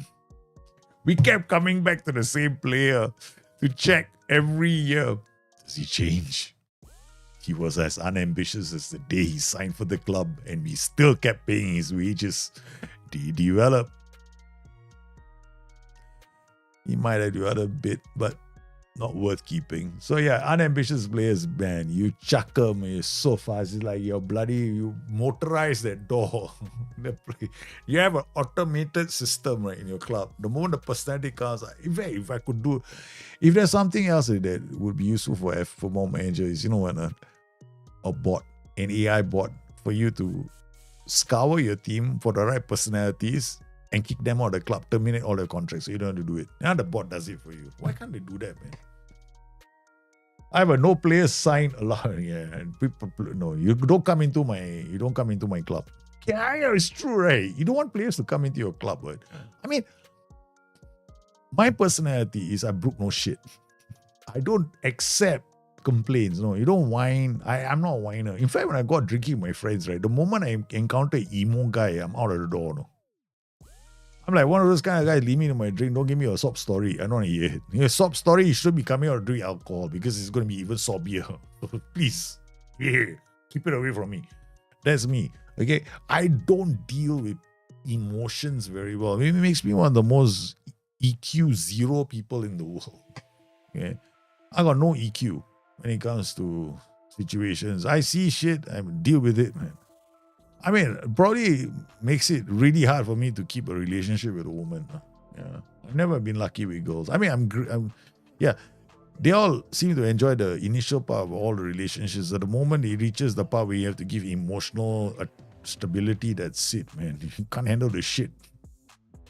I got this problem. I just have this problem. I don't book no shit. That's the thing. I mean, I'm too old to change my ways. I'm not got no EQ. Speaking of which, now it's time for me to say adieu. So I shall see you guys, God willing, Wednesday, if I live through it tomorrow night. If I live through tomorrow night. I want to thank Kippe and the rest of you who subscribed to the stream today, right? The ones who follow United City FM for his raid, Kippe for your 22 months. And yes, you guys have been absolutely sensational. And Rex, thanks for the follow. Gula Gooding, I still hope you guys are still following the stream, watching the stream. We'll be back on Wednesday. You guys have been super. I hope these guys are helping you guys out.